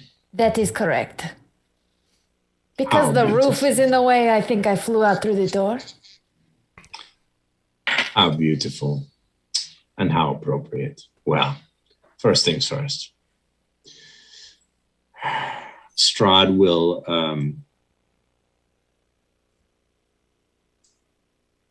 where we go here? Sorry. He's going to charm Tatiana the wormling, as opposed to Tatiana, my reincarnated bride, and any other Tatianas that may or may not be present at the time. We didn't check that screen in the basement, so there might be more. The night is not over yet. You know, there is always another Tatiana. Tatiana, what would the people of Barovia do without their lord? You and I still have not finished our conversations. There is still the matter of Lord Soth to discuss. So I ask you, my friends, make sure I have some peace with my beloved. You understand, of course. Give me a charisma saving throw, Tatiana. That's really rude. Wisdom saving throw, not charisma. Wisdom. Ooh, Also rude. probably ruder. She 5. is very wisdomous. Tatiana, as his words echo through the night, you realize he is completely correct. You have to protect him. Of course you do. Why else would you be here? I think in my own wormling head. Wait, he has done nothing to hurt me. Nahara maybe asked him. I could not hear the conversation. Maybe she wanted holes in her neck. Excellent. Hold on one. Am I charmed? Yes, you absolutely are charmed. And you are correct. A black dragon wormling cannot talk. It has no languages. Although you, actually I take that back. You can speak. They can speak Draconic, which means you can speak. But you got to talk like a dragon when you talk. Does anybody speak Draconic? Well, no. The creature would speak Draconic. Your will is still your own. You physically have vocal cords, is what I mean. Like it's capable of speech. But you got to talk like a dragon when you do it. Strahd. You Yes, my seem friend. chill. This is true. What you say is true. When I turn it towards the door of the church, and I say, as I flap my giant black wings. I mean, I'm a wormling, but they're pretty big. Listen, everyone. This is what Nahara wanted. This is what Strahd wants. This is what we want. You understand? How Anything true. anything else for you currently, Count von Zarovich? Oh, yes. Now, little something for Azalin's coach pony.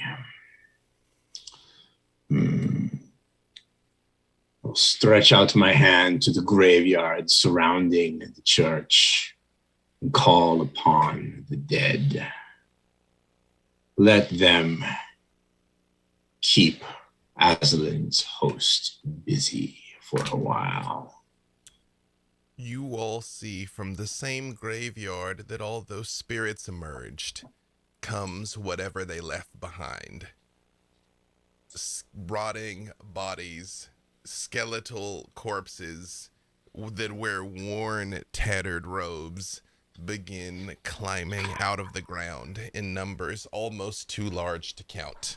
They heed their master's call and begin shambling forward. Excellent. Is that all for Count von Zarovich? I think that will do for a start. Valentine.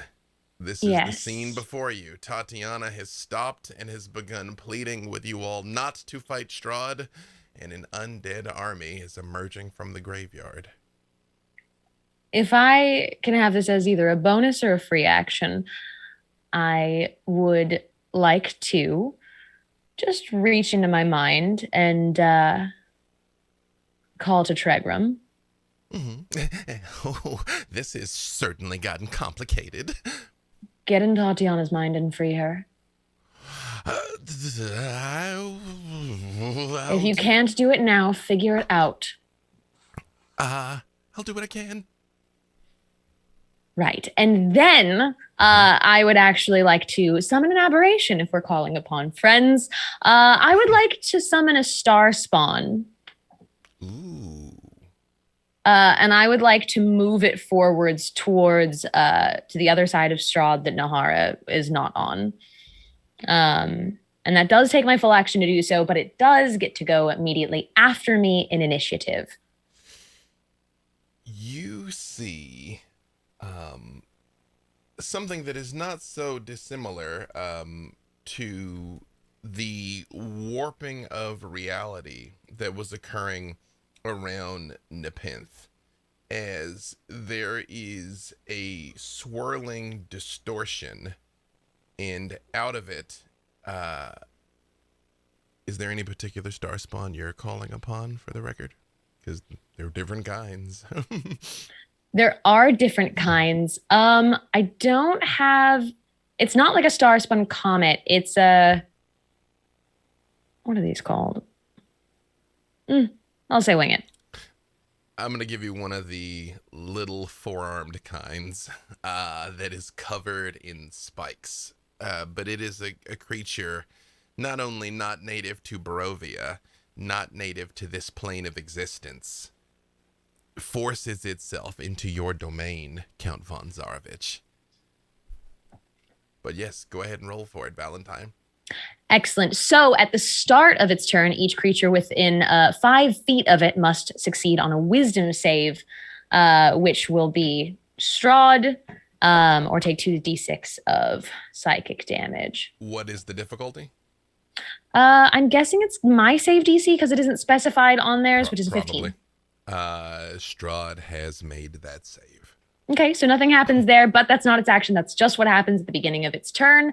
And then it will do a psychic slam. So let's see. I'm rolling digital dice tonight. Please be nice to me.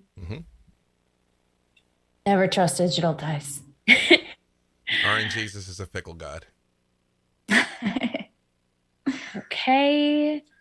That's a nat 20 on a digital dice. Thank you very much. Roll the digital dice. Roll the digital dice. Yeah, it's a nat 20 on the star spawn. And it's a D8 plus 3 plus the spell's level of psychic damage. Yeah, go ahead and roll it. All right. Okay. That is 5 plus, how do I establish the spell's psychic damage? But you did. I thought you just said what the. It's formula. a D8 plus 3 plus the spell's psychic, the spell's level psychic damage. Yeah. So I guess it's depending on my spell slots. Yeah, so I'm going to cast it at 4th level. Right. I've got it. Okay. Excellent. Go ahead and roll it. That's 9 points of damage only. Von Zarovich, But it would be doubled because it's a nat 20? Yes. Mm-hmm. Yeah, oh yeah, definitely doubled. Von Zarovich, it's merely a tickle. Offensive more than anything.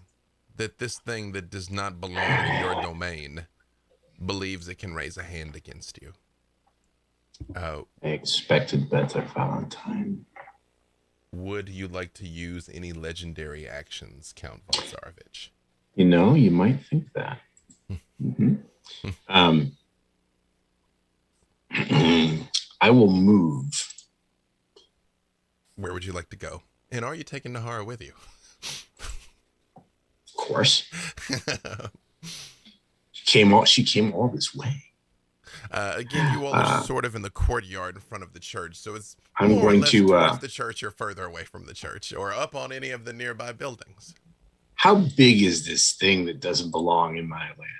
Not very. How large is it? It's I mean, about the size of a small person. Does it have mass, or is it amorphous? No, it physically exists. Yeah. Mm-hmm.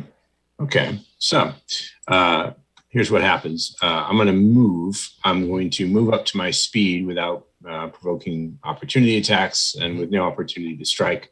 I'm going to move from where we're standing right into the middle of this melee, right into the center of these guests. You're going to go towards them. Okay, perfect. And Excellent. once, once I get there, I'm going to cast Gust of Wind, which is just a second level evocation spell. Pardon me. It creates a strong wind, 60 feet long, 10 feet wide, and blasts away from me in a direction that I choose for the spell's duration. Anyone caught in the line has to succeed in a strength saving throw or be pushed 15 feet away from me in a direction following that line. If I want to keep it up, I can just control the direction of the wind as though it were, some sort of medieval leaf blower. But for the moment, I think we'll just use it on Valentine. Excellent. Just Valentine. Give me a strength save. I rolled it. That is a 15. 15's what you needed. So is it? Hey, oh, no, exactly. No, wait. Actually, it isn't. No, I apologize. It isn't. That is not Isn't enough. it? It is not enough. It's not enough. Sorry. Oh, because Valentine. Sorry. Give me. Hold on a second here. Give me a pure concentration save, because this it doesn't actually hurt you. It's just going to send you flying. Is your intent to blow her into the church or away from the church? Some other direction. Any other direction. Not towards the church. Someplace else where she can be dealt with later. Coming undead hordes? She can play with the skeletons. Why not? Okay, so that was a straight con save? Yes. To maintain the concentration. That is a 23. That is going to be more than enough to keep the concentration, but you go tumbling end over end into this undead army that very much stop and look at you as you appear there. But it's not their turn to do a thing just yet. Perfect. Uriah, it is your turn. Strahd is basically right in front of you now with Nahara, with this oncoming army. So one would expect that Uriah would start quaking and screaming at the sight of all these undead clawing their way from their graves, but he barely throws a glance in that direction. Instead, he's looking directly at Strahd and just says, "Release her, sir. Release the lady now." He is currently holding a spell just to see, unless you are a coward. You are adorable. Just adorable. I see why Azalin likes you, but since you want her so badly, you may have her. I have tasted her essence, and it is sweet, a taste that you, brother Uriah, will never know. I don't want to taste her blood. Then you are twice the fool I thought you. Lisa. So is he actually Absolutely. letting go? Strahd will take his arm away from Nahara. Let her walk away if she chooses. There are thin trails of blood from the 2 perfect puncture wounds on her neck, but otherwise she seems to be intact. 2 puncture wounds that look exactly like the ones that were on Arena's neck. Delectable.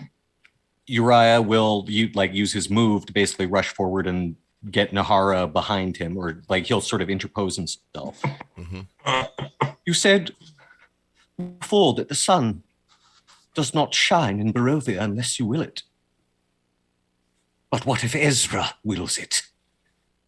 As I cast Dawn. I'm going to center this, obviously, so that Nahara and I are not caught in the effect.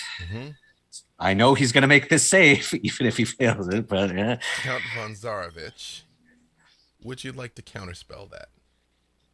I think it would be the appropriate move. As the sun begins to leap to life, as you see the clouds part and the mystical light forming, with but a motion of his hand, Strahd quells it completely, and the darkness collapses back in on it.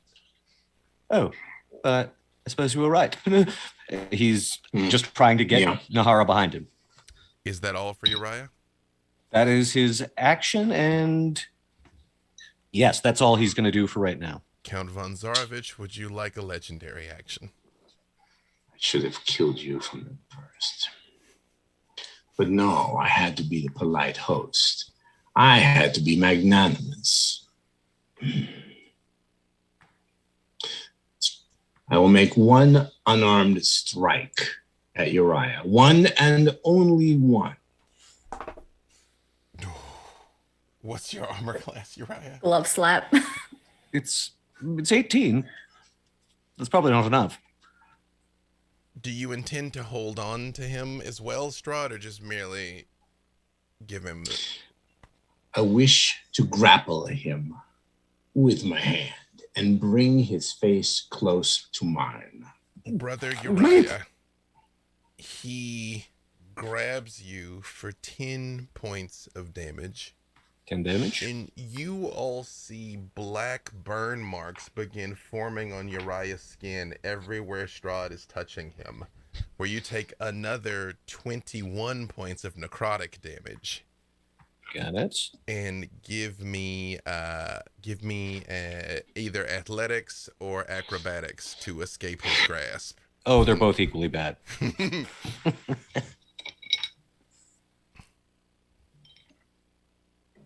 Not bad. Is a 17 enough? Unfortunately, that was the straight roll. He has no bonuses. Not. His vice-like hand wraps around your face, and you feel your flesh dying, Uriah, under his grip. I should bring you into my church. I should make you sing in my choir. I should make you my unholy vessel. Finn. But she would not want that. And so I'm only going to hurt you there. You already have. Finn, this is all taking, although I believe Desmond, or Finn rather, were you holding your, well, I guess Desmond's got that going on that one. Finn, was it your intent to hold your action for Desmond? Possibly. He is going, either you are going right now, but he's going dead last. I don't know. I look at Desmond and I'm reaching. As her hand moves, Desmond reaches out and just grabs her wrists and just, please. Please. Don't use. Why not? Don't use that blade. But we could end this, Desmond. Don't use that blade. I read your note.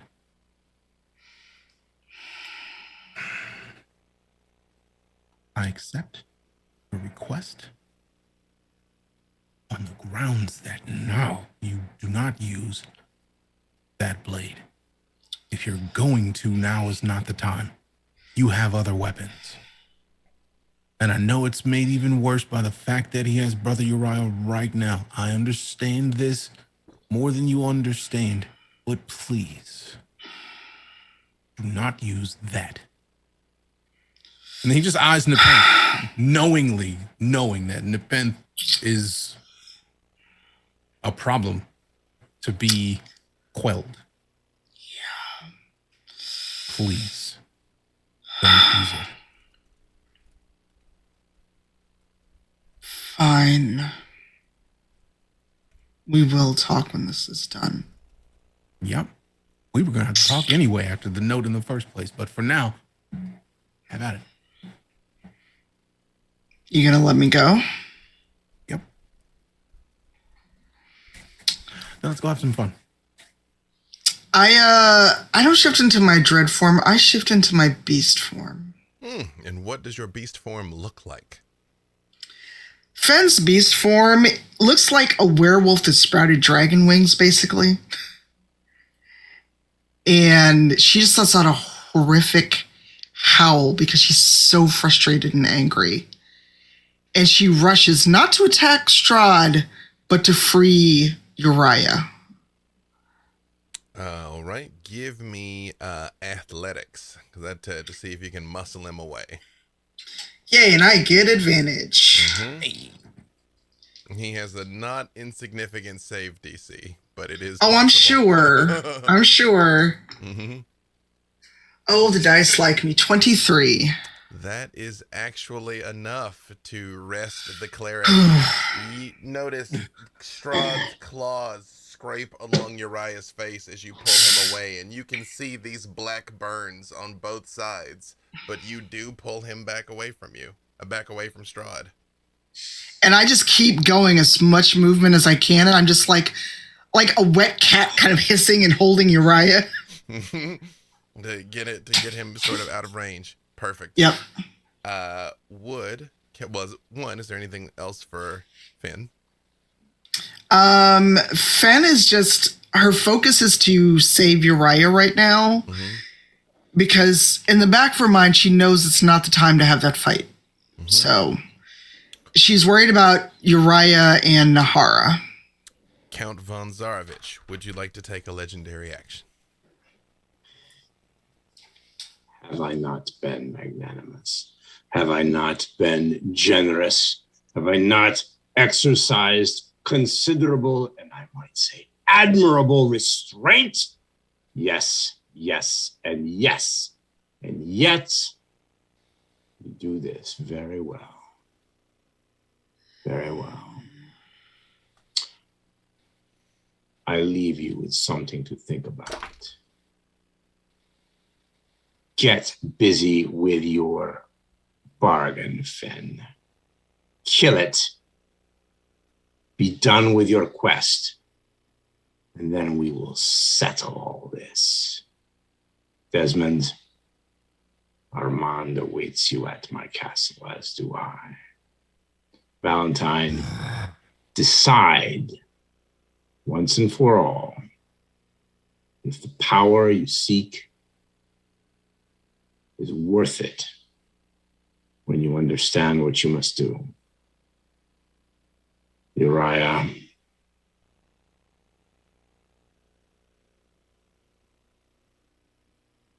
my church, my blood.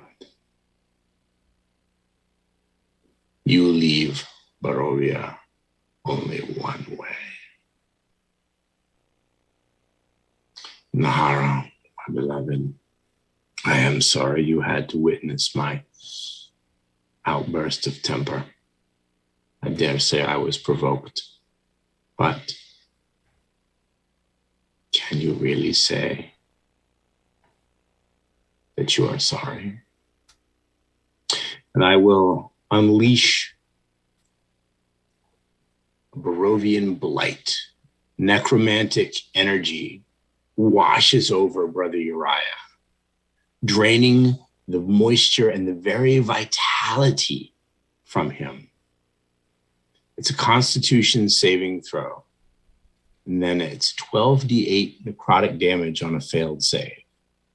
Half for a success. Again, what is the what's the DC? Count von Zarovich's DCs are significant. It is a con save. It's a con save. Yeah, you need to beat a 19. I do not beat a 19. Then I also do not beat a 19. Does everyone make it? Or is everyone getting hit? Blight is single target. Okay. Blight is one target. Hold on 1 second here. I will roll it. Sorry, let me just. You would think I would have that many D8 nearby for all the time I've spent paladining, but I didn't expect this.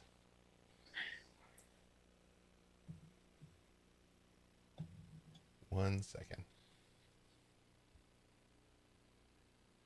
I asked a question and forgot I was muted. Yeah, I didn't hear. What was it? Sorry.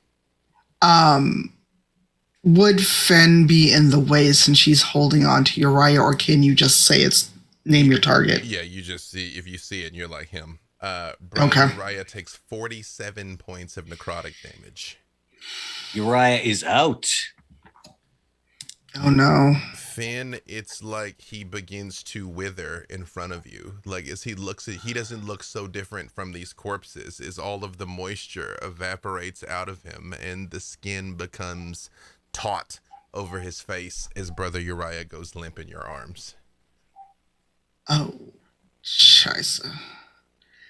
Now, Fen has nothing to fix this with.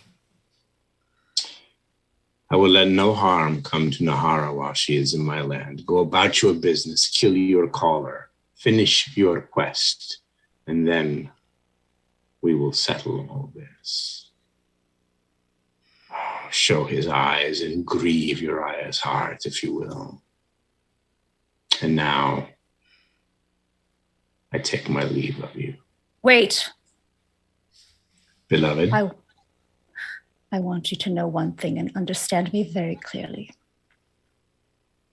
I know you have eyes all over this land, but I want you to know that I always have my eye on you. Now, leave us. And I hold out the symbol, and from this symbol, bright sunlight emits in a 30-foot radius. Leave us.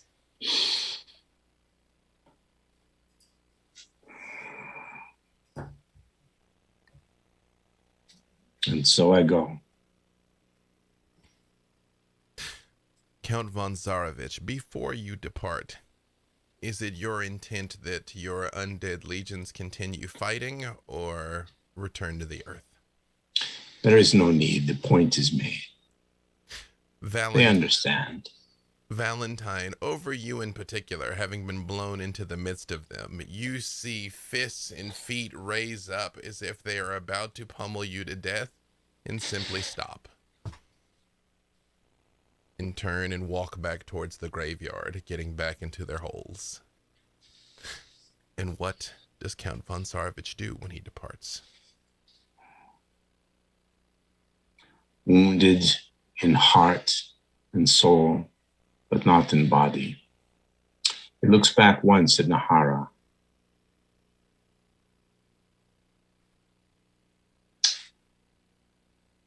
I look forward to our second kiss, beloved. And mist will consume him. Why are you leaving so soon? We were just hanging I run out. to Tatiana and like wrap my arms around her in a not like aggressive way. I just like cling onto her to kind of like hug and hold her in place in her beast form. Oh, okay. Then the wormling has come down and touched down on the ground. But you're sorry, I hugging realized you were hovering. a black dragon that is Yeah. charmed by this thing that just turned into mist. And Nahara will leap over Brother Uriah.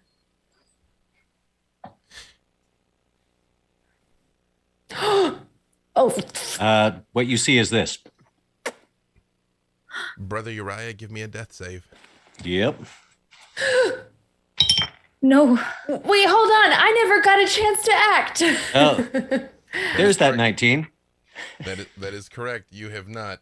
So, to be clear, Tatiana, your will is still your own. Just for the next hour, Strahd is a great friend, and you should listen to him, and he's right about everything, really. I mean, Uriah clearly had this coming, but, I mean, it is within your power to help Uriah if you so choose.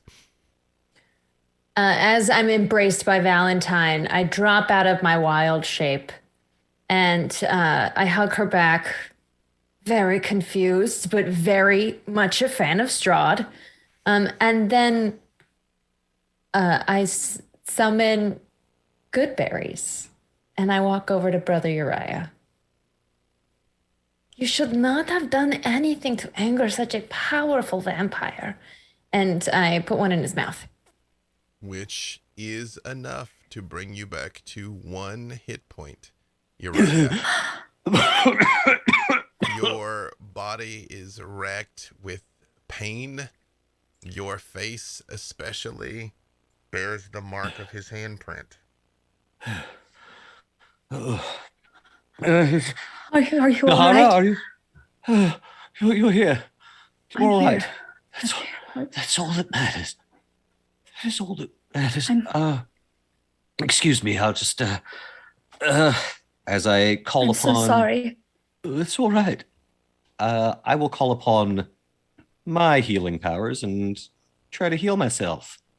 Mm-hmm. Meanwhile, Fenn's just like this vampire or this werewolf with wings is just sitting there, like kind of cradling Uriah. Finn, you saved me. Thank you.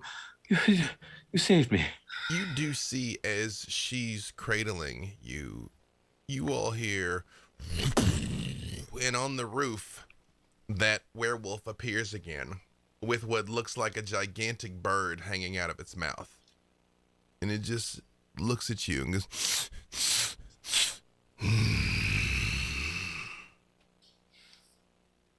We've met some birds. Is it any bird we recognize? it's probably what was left of a raven kind. A person-sized bird. As this is happening, Nahara has kneeled down and with a gentle kiss casts Cure Wounds on Brother Uriah Oh, thank you. Thank you. for Notice 15 points. the wounds on his face begin to heal, but you notice the marks don't go away. It's like you've been tattooed by a black hand, Uriah, right across your face. I suppose I don't notice that. Don't worry. You probably deserved it for 1. And for 2, curses can be removed. Remember? Hey, What? What do you mean? we gotta work on protecting you better from curses, Tatiana. Question, how much healing do I receive from Nahara? 15 points. 15. Desmond and Finn, you see this gigantic werewolf is mostly looking back and forth between the two of you. And I look up at it. Desmond, are you still human shaped? Yes. Mm-hmm. I just look at it and growl. Desmond looks at it and just, What do you want?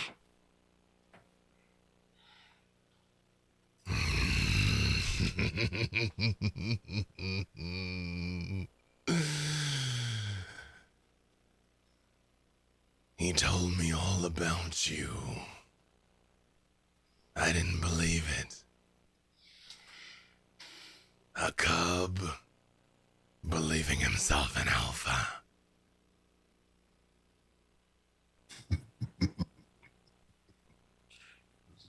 It's between belief and knowledge.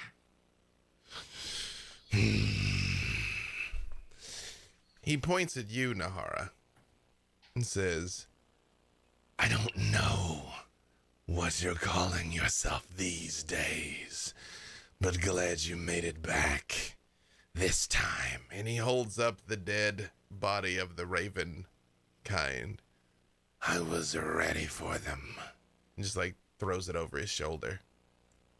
And I very much recognize this as the creature that killed me in one of my... He didn't kill you. The Ravenkind shot you with a crossbow, killed you in front of him. Oh, this was okay. He was definitely there to take you back to Strahd. He's not the one that killed you.